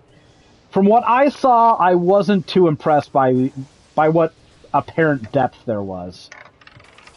But who knows? Maybe they're going to change mechanics in the full release. Maybe they'll expand things, because the concept is good, but I didn't see enough potential for like making insane combos or anything. I don't know. Path of Exile, it did not seem to be. And we know how much Greg loves Titan Quest, so... Oh, God. I'll say, the game didn't crash for me at all, or have any bugs. But I only played through the first part of it on PC, so, you know, there's no saying it's gonna... Plenty of opportunities still, I'll tell you that. Oh, yeah. I mean, it was kind of fun when we were sitting there, like, doing a counter of how many times you got dropped from my game. I still haven't beaten Metaphor, by the way. What the fuck is wrong with you? I was stopping to get some of the trophies, like I surfed around on my sword for an hour, I visited every city, all the optional dragon trials, all that kind of stuff. The Colosseum, I did the Colosseum stuff. I basically got everything. Well, it's gonna be another game playthrough anyways. Well, yeah, you gotta fight the super boss at the end. Yeah, plus the golden beetles. I don't have that yet. Super boss wasn't that challenging. I don't know. I don't really remember him, so he must not have been hard. Because he put up a fight, I would have been like, that fucking super boss sucked. You would have heard about it. Right, Rebecca? Sure. Couldn't have been that hard. No. Gothic Remake will launch for PlayStation 5, Xbox Series, and PC via Steam and GOG early in 2026. Publisher THQ Nordic and developer Alchemia Interactive announced. I don't know. I played like the first Gothic. It was in one of those like RPG collections for PC that cost like, $15. And you got like 4 games in it, and it wasn't the remake, but I was playing the original. I'm like, God, this is jank as shit. I don't know. I didn't play it that far. Say it didn't keep my interest. So we'll see. I'm sure some people got to play it before they got their hands on something better, a better 3D RPG, but I played it for like 2 hours and I was like, no, I don't think I need a video game that bad. I think I can cope. So I think you should be a Ruby. Are you not? I can't remember how this works. Yeah, it's probably a satire. I like how the summoner class in Metaphor is basically completely useless Shin Tagami characters that you're summoning.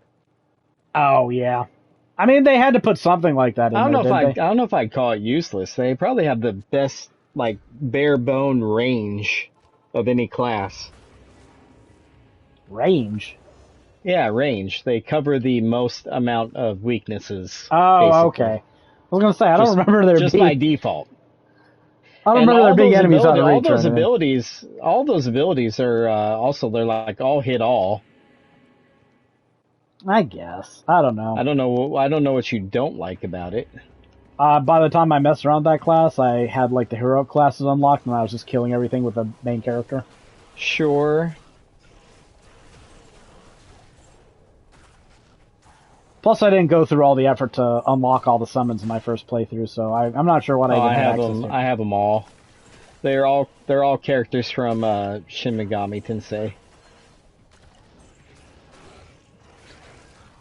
If you want more old CRPG jank, apparently THQ Nordic is not done delivering. They will release Gothic Classic, Gothic 2 Complete Classic, and Gothic 3 Classic for PlayStation 5, Xbox Series, PlayStation 4, Xbox One 2026. So, you know what? It's kind of amazing, all the different games you're going to be able to play on PlayStation. Like, pretty much the entire Gothic series, every Baldur's Gate game ever fucking made. It's a little ridiculous. Not saying these are anywhere, like, close in terms of quality, but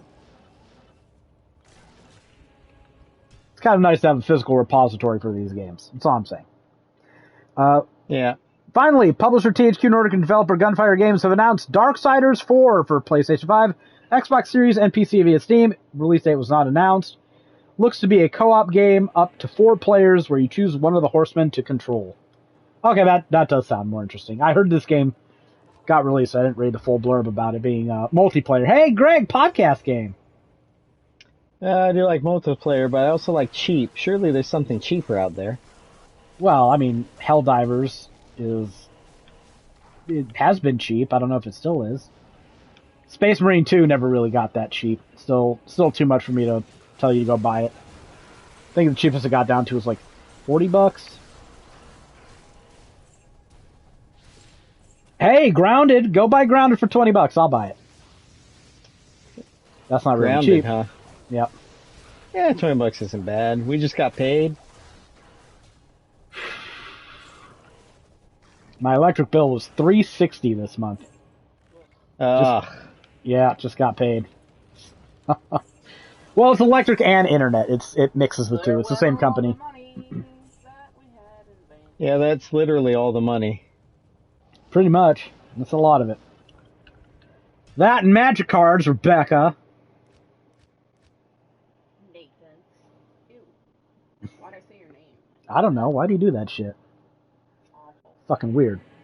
Anyways, now time for some more bad news. The new BioShock game, which is being produced by Cloud Chamber, recently failed a review by executives at 2K Games. The publishing subsidiary of Take-Two said the people who weren't authorized to discuss... Now, this is Bloomberg. Okay, I was wondering, like, this isn't reading like Sal. Who's the people? Alright, Schreier. Who weren't authorized to discuss private information and asked not to be identified. The game's narrative was identified as an area that was particularly in need of improvement and will be revamped in coming months, the people said. The people. You know what? That's just a weird way to... Yeah, shouldn't you just be like sources? Whatever. The story, kind of important for a BioShock game. Kind of important.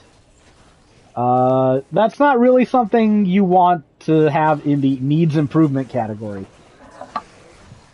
We are working hard to set Bioshock up for the best possible future, 2K Games said in a statement in response to questions from Bloomberg.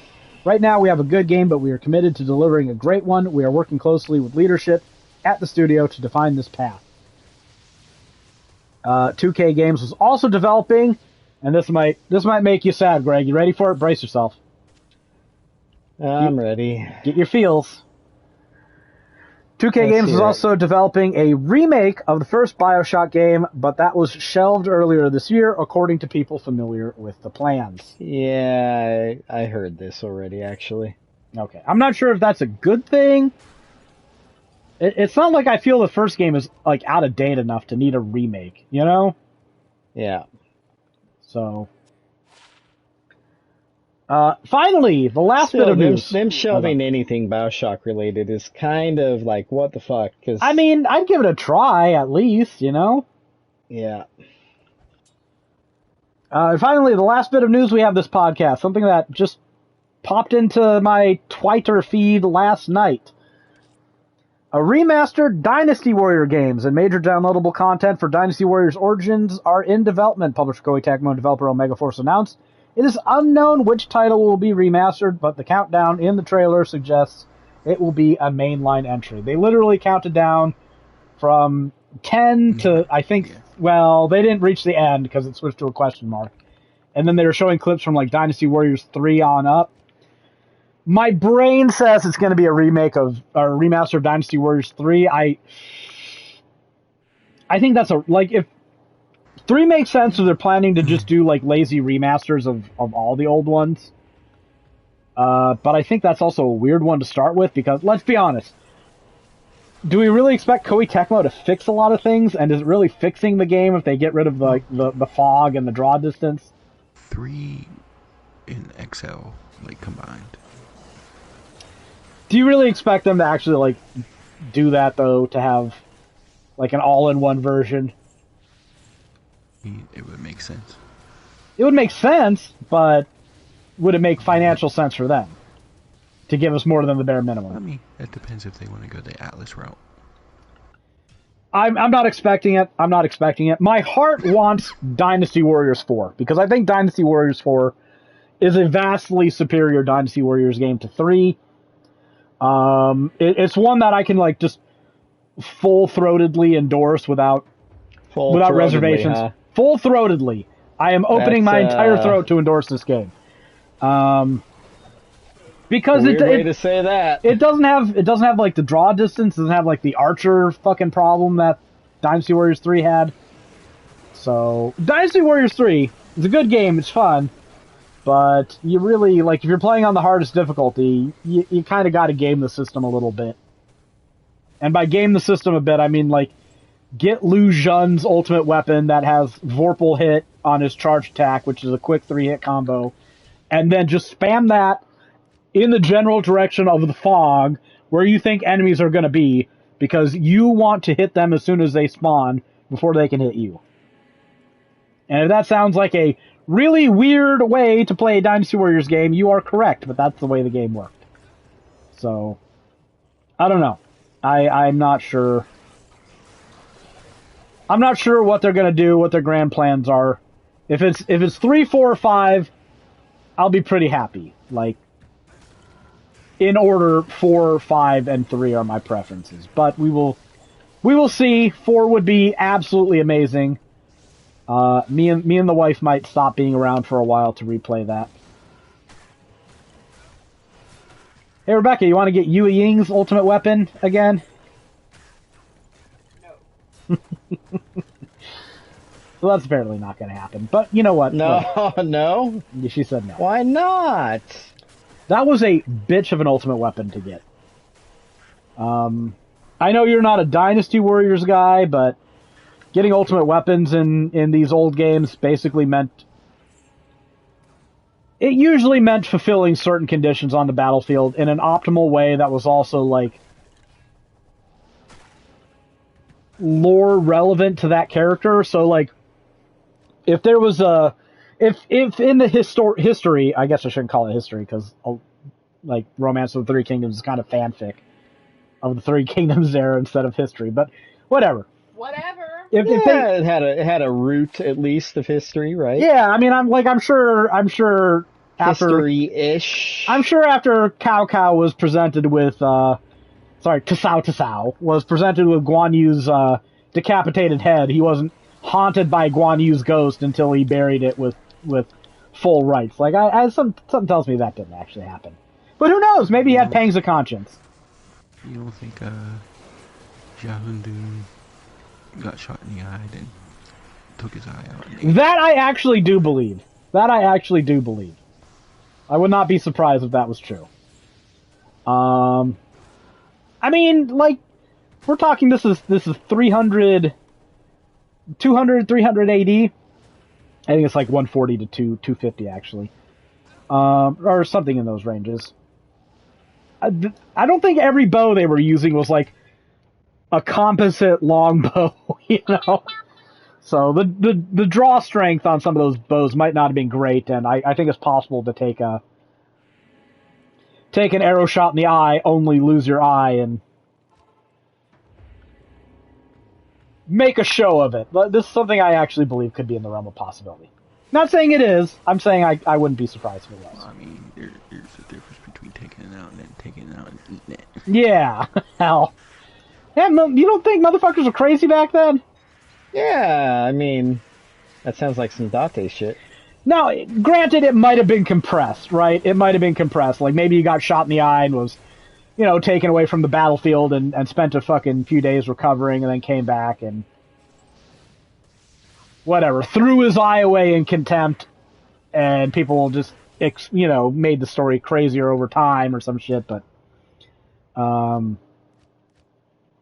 it'd be interesting to know what the root of that is, to be fair. But, like, say one character supposedly, like, challenged another character and beat them in a duel. To get their ultimate weapon in, like, Dynasty Warriors 4, you might have to play the game on the hardest difficulty and fight that guy in a duel after doing some other objectives to lure him to a spot on the map where the duel can take, Some of those ultimate weapons and items and shit like that, they were bullshit. Fucking, yeah. Yue Ying's was probably the hardest we did.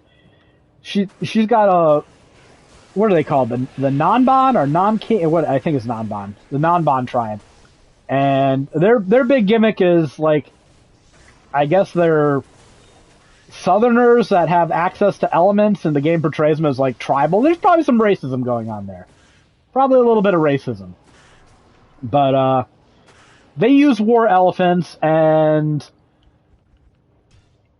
Yue Ying is married to Zhuge Liang, and Zhuge Liang is the commander of this map, and you have to ensure that every one of his strategies succeeds perfectly, and he can't die at any time during the map because he's the commander.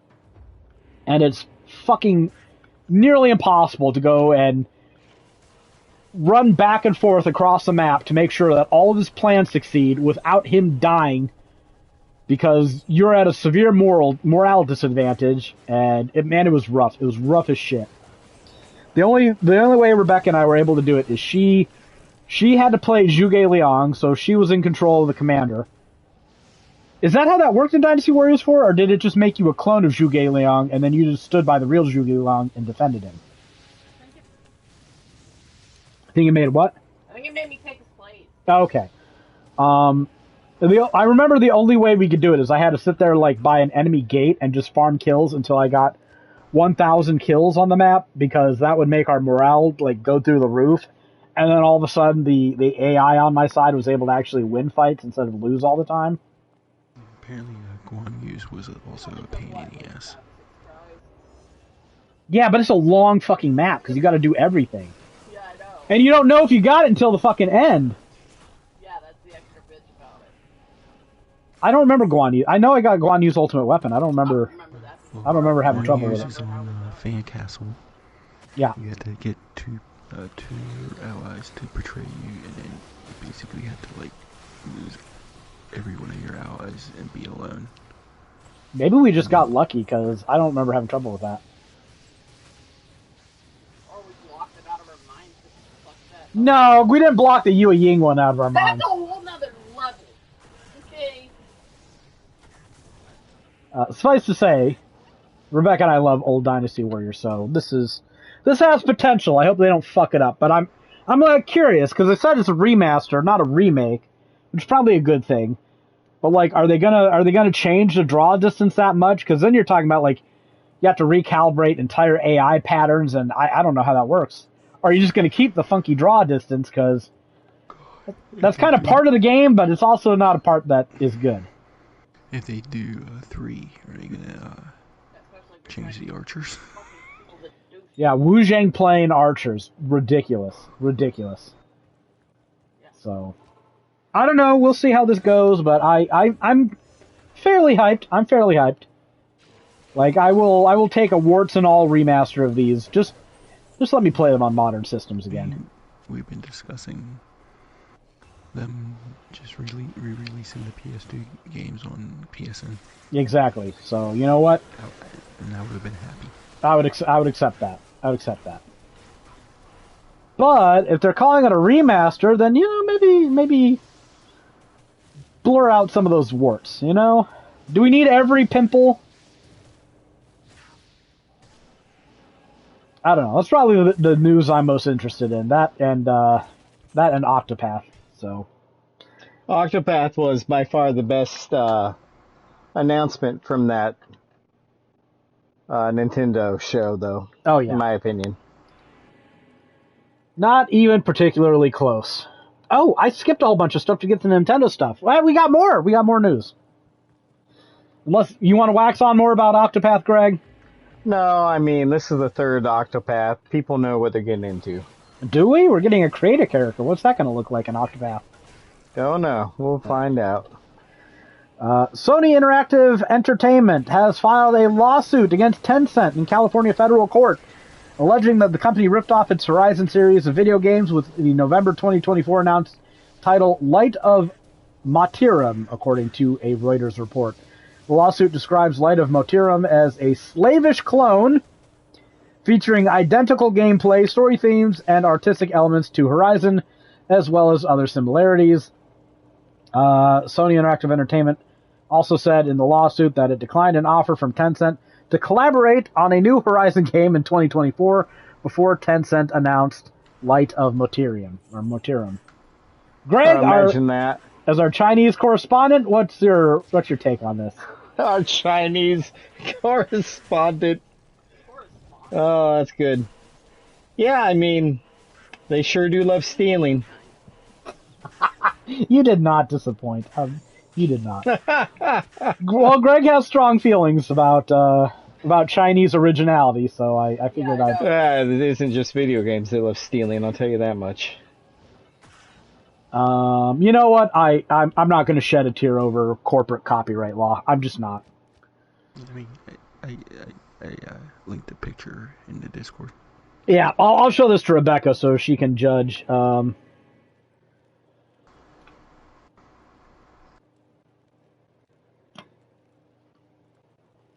Rebecca, your opinion? Wow. That's not even trying. That's gotta be AI. That's fake. There's no way they're getting away with that legally. Well, they're trying to. They might not. Rebecca says there's no way they're getting away with that legally. No, this is pretty blatant. I don't usually take Greg's opinion on this matter for that much after his Genshin Impact complaints, but this is even more blatant. This is a whole nother level. So, you know what? I have no skin in the game. We'll see how this goes. I'll be pretty amused if Tencent takes an L here, though. All right, what else we got here? Action RPG. No, I already read this. Why did we scroll down? Damn it! Stop scrolling down. I can't keep track of shit. Atari has entered. Hey, it's Greg's favorite company. Oh no, wait, that's Konami. No, Bandai Namco. I'm trying to make fun of your Pac-Man. It's definitely woes. Konami. So I'm trying to make fun of your Pac-Man woes. I can't remember the company by them anymore. Atari has you're entered. the one making me play this game. You're getting paid. Quit your bitching. Yeah.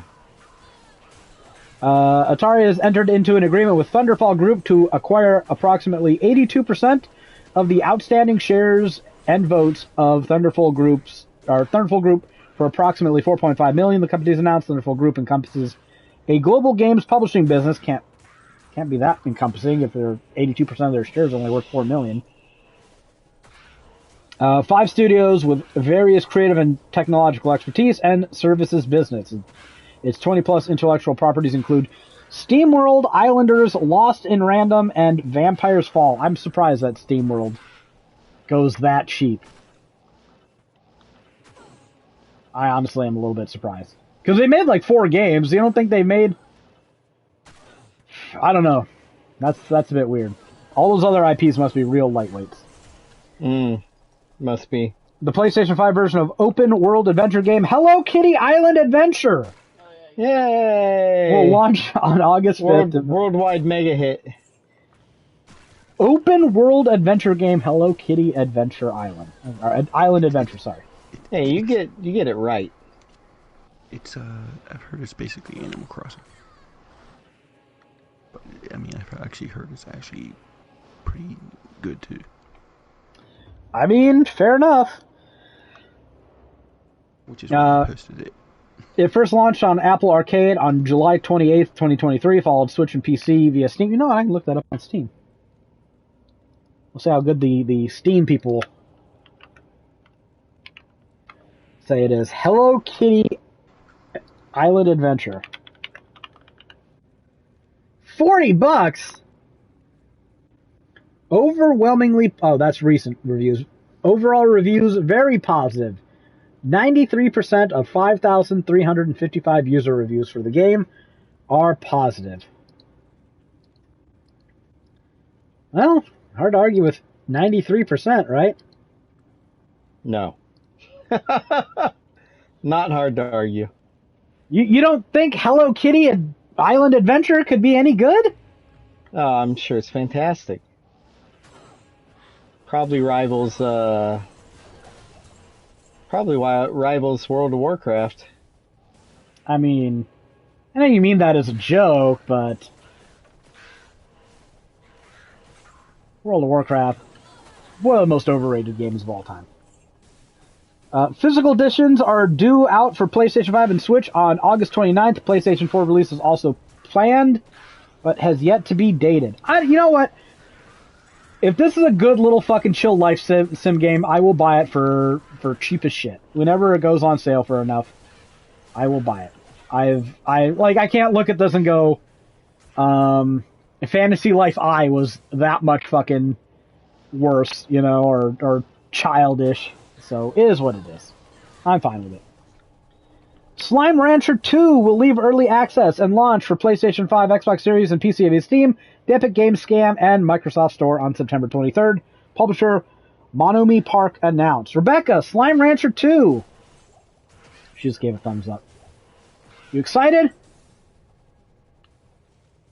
Middling wavy hand. $50. You gonna pay for it? $30. She's contemplating. $5. She's contemplating at $30. $5, Greg says. They pay you $10. Rebecca says yes, she will buy it at $5. You don't have to offer her money. She sold at $5. Probably sold at $15 if we're being honest, but you lowballed it. No, she's meh. Well, we'll see. I think we only spent like $7 for the first Slime Rancher, so. Yeah, it wasn't much.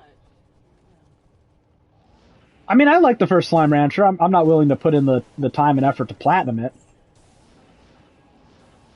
But because I'm not gonna sit there and look for the rare gold plort fucker or whatever. Plort. Oh yeah, I remember those plorts. And Oh, you can find it. You It's on PS5 right now in early access. I didn't think PS5 did early access. Some games they do. Oh. Where I mean, I don't Rancher need 2. I don't need Slime Rancher 2 at this point in time. I can wait for it to go on sale. Oh right. No, we'll talk about that later. I'm not going to get sidetracked. I'm going to finish up the news.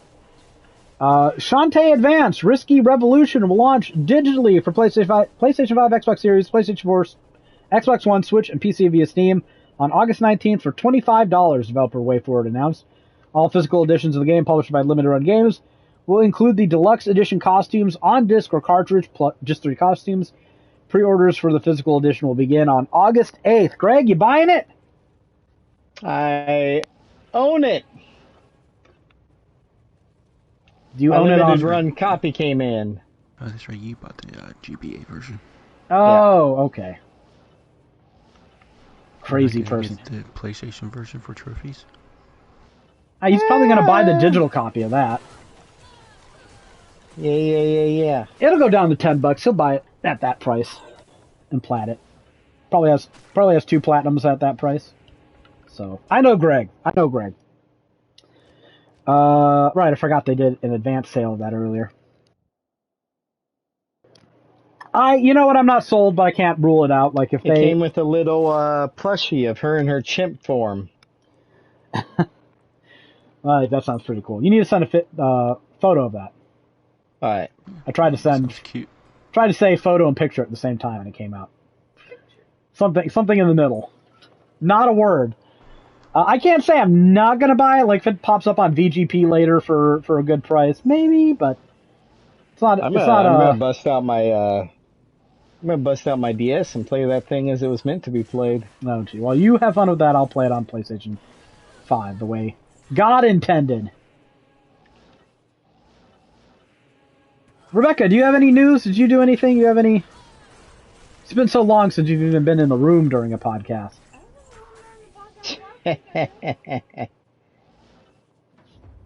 Oh, right. So, Jared, how are you liking Persona 3 Reload? Have you made it any distance into the game, or? I just did the first foray into Tortoise. So okay, it's all tutorial stuff. I used a guide to get through that game, and I kind of regret it. I'm having way more fun playing... Sorry, Greg, playing Persona 5 without a guide. And I already know I fucked up a couple of times. Like, I started the politician confidant too late. But it is what it is. Well, as long as you get the fortune-telling stuff, like, that's the biggest one by far. I'm still in Madarame's palace, so I don't think I've had access to that yet. But I got 4 SP adhesive 3s, so I think I'm good for the rest of the game. So I think I'm on the I don't think anything can stop me at this point. It is weird. I'm playing through it now that I played through 3 and 4, and I'm noticing so many more references than I noticed the first time. Like they mention like on one of the quest answers, they mention a femme fatale, and one of the answers you can pick is Elizabeth. I was like, hey, I know who that is. And you get asked another question, I think, where you're exploring near LeBlanc, and one of your answers is one of the answers you can pick is Yukari, and I'm like, hey, I know who that is. It's little shit, but now I know what these. Well, isn't there a poster of Rise? Yeah, Rise, yeah, she's there at the very beginning of the game. Yep. So I knew that from the first time. Like that's been on the internet. I mean, I think you can get that poster of her and put it up in your room. Yeah, you can. Yeah, you can. So I'm pretty sure I learned that from Greg's guide, actually, because he just mentions it. But now I actually know who Rise is, so I'm like, oh, that's cool. So it's neat. It's neat. Having fun playing a Persona game blind for once. So you just got through your first. I played this entire Metaphor game blind. I did too, except for, I think the only thing I looked up was when you debate all those people. Yeah, I looked up, you know what, I said I played it blind. That's a lie. I looked up a Missables guide. Okay. I didn't do like a day-to-day walkthrough. As to like day-to-day thing, yeah, I didn't do that. Because there's it turns out that one of Catherine's encounters is missable. Yeah. During when you're fucking around with that like baby village. You know what I'm talking about. Kind of crap because it's bullshit. Like the only thing that's missable. Yeah, no, I agree. That's kind of stupid. I mean, there's other things that are missable. Well, when it comes to companions, anyways. I think some of those summons are missable, aren't they? some of those gold beetles were missable. Oh no, I think it's only the first one, isn't it? No, They're more. There's one you can get as a reward from a quest, and that quest was time limited. Oh, okay. But yeah, you don't need a guide for day-to-day stuff in Metaphor. I remember you and Ben talking about the first gold beetle being near that fortress being missable. Mm-hmm. Why was I even in that chat? Because I played the game before it came out. Oh, you played like a demo of it? No, I played the review copy. Oh, right. Okay, I forgot you guys got a review copy of it.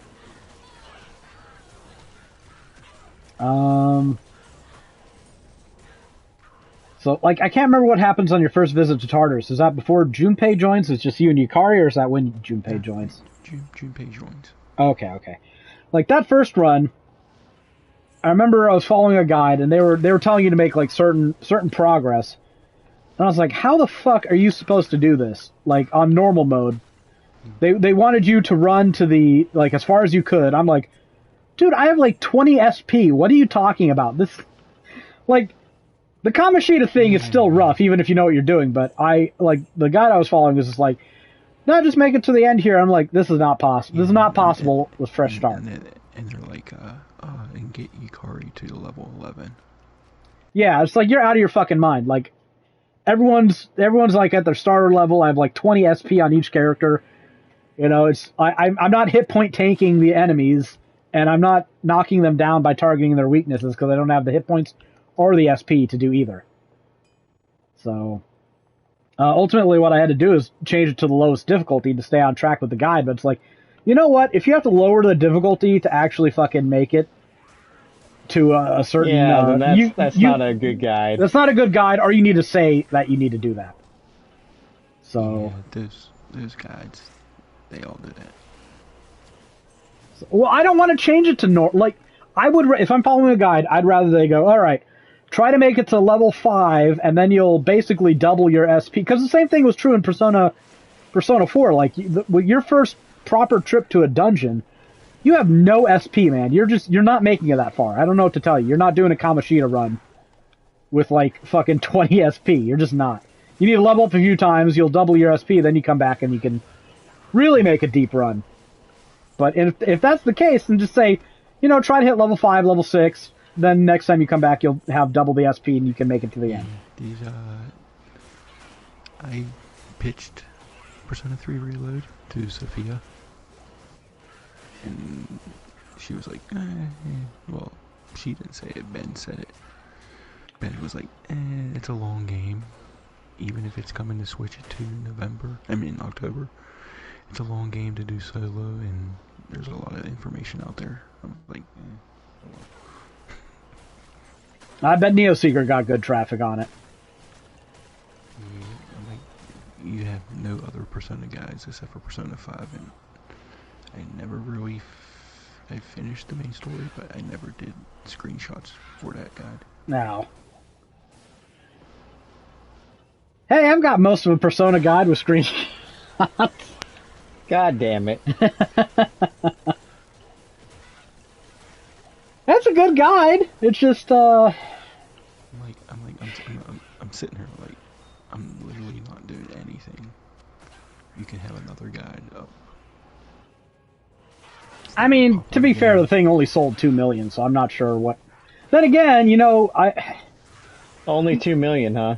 Yeah, East 8 didn't sell, like, gangbusters, but it did traffic, didn't it? So... Yeah.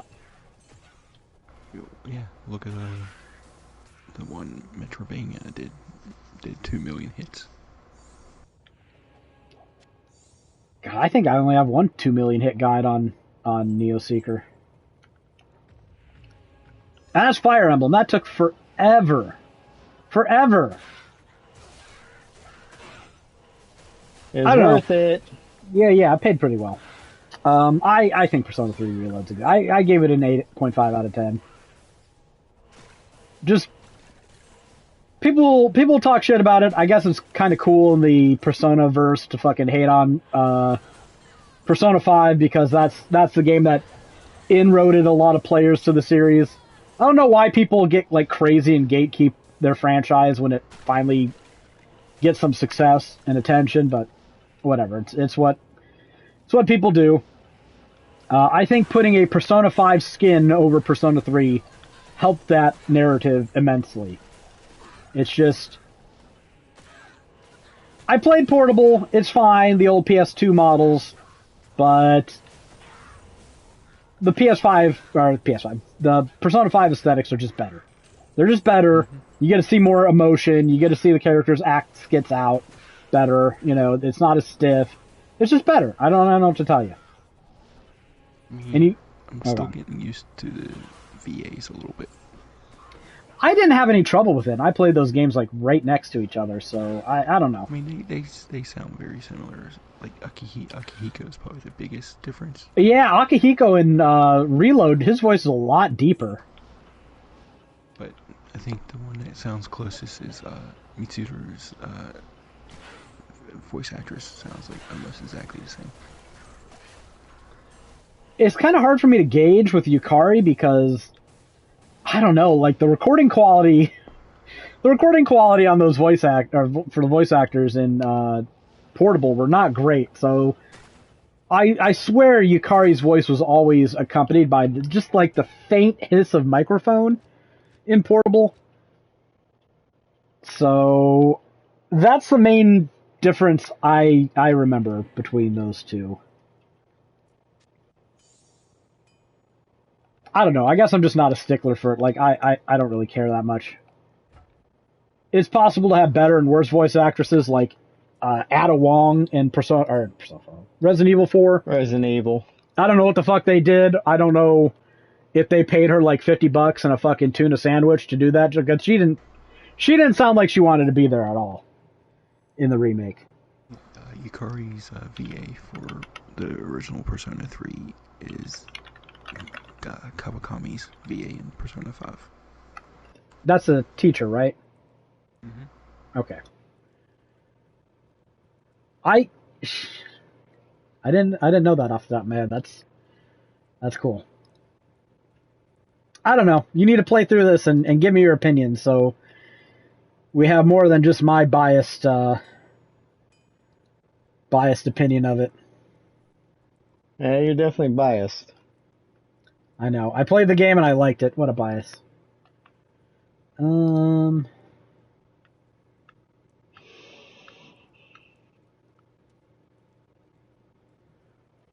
Ral Am Perfect Amethyst. Alright, we'll do this. We'll upgrade this thing. Rebecca, we're going for, what's it, 4 sockets? 3 sockets? Am I going to get it? What do I need? 4 sockets. Bet.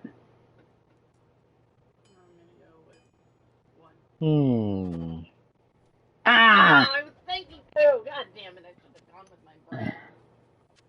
What a ripoff! What a ripoff! Oh.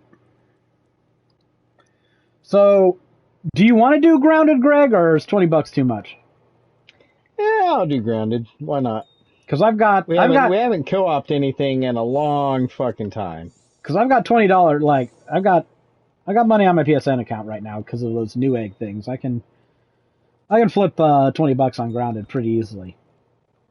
Rebecca, do you want to play Grounded with us? I don't know. You gotta play Grounded with us. I need you to build our bases. Oh. I don't want to do all that. You know Greg's not gonna. Yeah, he would rather. You know Greg's not going. Yeah. Greg's gonna be like luring fucking hordes of soldier ants to our camp. That's what he fucking does in all the other games. That's why he said he's gonna do it here. Already planning on it. Oh, Jared. Well, I was gonna say, Jared, you're invited too. No, he's pretty mad at you right now. I guess.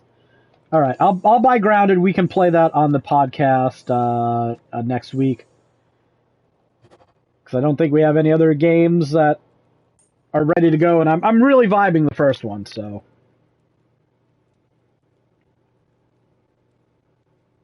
2 months ago.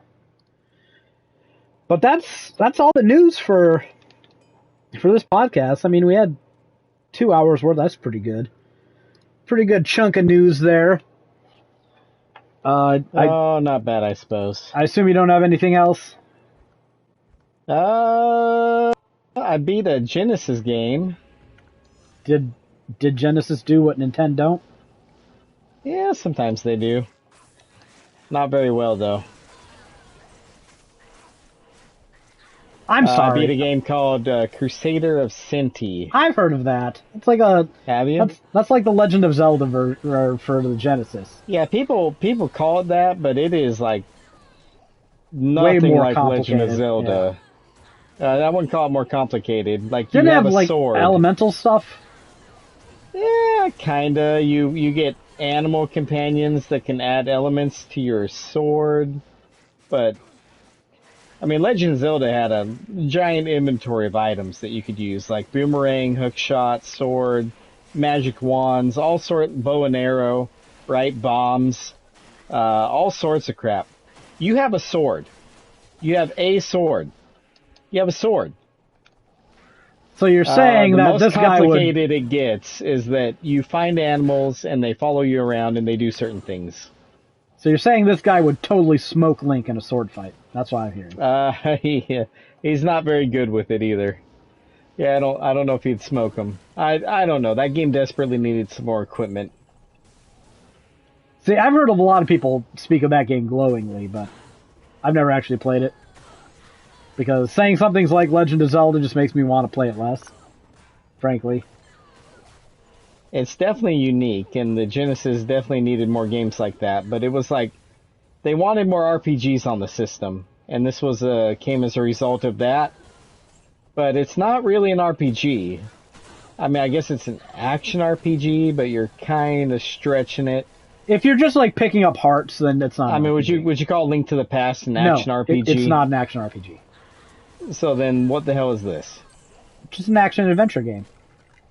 Yeah, that's what I'm saying. It's not part of their RPG initiative, like they probably wanted. Well, if you want to play some Genesis RPGs, Greg, if that's the flavor you're going for, I suggest. Well, Phantasy Star 4 is the obvious one. It's the best RPG on the Genesis, and the only one that even compares to the SNES games the SNES RPGs. I'm not going to say it's as good as Final Fantasy VI or Chrono Trigger, but if you end up having a preference for that game, then I'm not going to fault you either. It's pretty good. It's pretty good. I don't think anything can beat Chrono Trigger. Probably not, but again, if you ended up preferring Phantasy Star 4 over Chrono Trigger, I don't think I'd look at you like you had shit coming out of your nose. So there's a conversation to be made. And I think that's pretty damn high praise. So I'd recommend Phantasy Star 4, not necessarily the other Phantasy Stars. Yeah, see, that's hard for me to get around. Like, I have a thing for doing things in order. They're only semi-contiguous in terms of plot. Like, there's some things that connect and some things that are referenced, but you don't need to play the first three to play. I never said it was a good thing, but I still have a thing. Well, it's kind of like Dragon Quest, right? Like, they got really good after a few entries, but the first few are kind of... A couple of those are directly related, though, aren't they? The Phantasy Star games? Yeah. Well, no, they do tell a contiguous story. It's just sometimes it'll jump 1,000 years and then nothing really matters that much anymore. Like, it's all set in the same universe, but the consequences are pretty far apart. So it's not like you're playing the direct aftermath of one game when you go to another. Okay, I'll put it to you this way: Have you ever beaten Daggerfall? No. Okay, you're still capable of playing Oblivion, though, right? Yeah. Yeah, it's pretty much the same thing.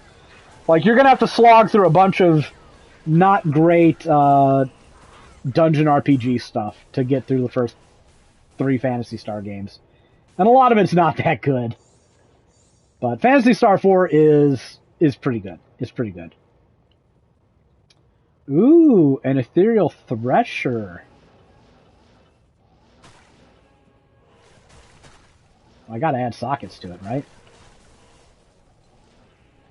Will I get lucky? Will my dreams for an infinity base finally come to fruition? The answer is no. Probably not. I got like a 1 in 6 chance of getting the right amount of sockets added to this, and man, have I had not had any luck on that.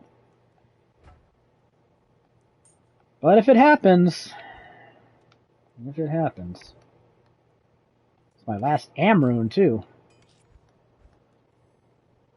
All right, I'll buy Grounded once we're off this podcast, but I recommend Phantasy Star 4 and I mean obviously Shining Force 1 and 2. Another 2 socket. Yeah, I think I might do. I mean, I've already played Shining Force before, but I'm kind of in a review. That was before I was, doing proper reviews all the time. I pretty much review anything I beat nowadays. It's bad. Like, I got problems, but nobody's surprised by that. Sword of Vermilion is also an interesting one. I won't say it's like, you won't compare that one to Chrono Trigger, that's for sure, but I played it as a kid. I have some nasties for it. There's also Dungeons and Dragons game. What's it called? Warriors of the Eternal Sun. That's an interesting one.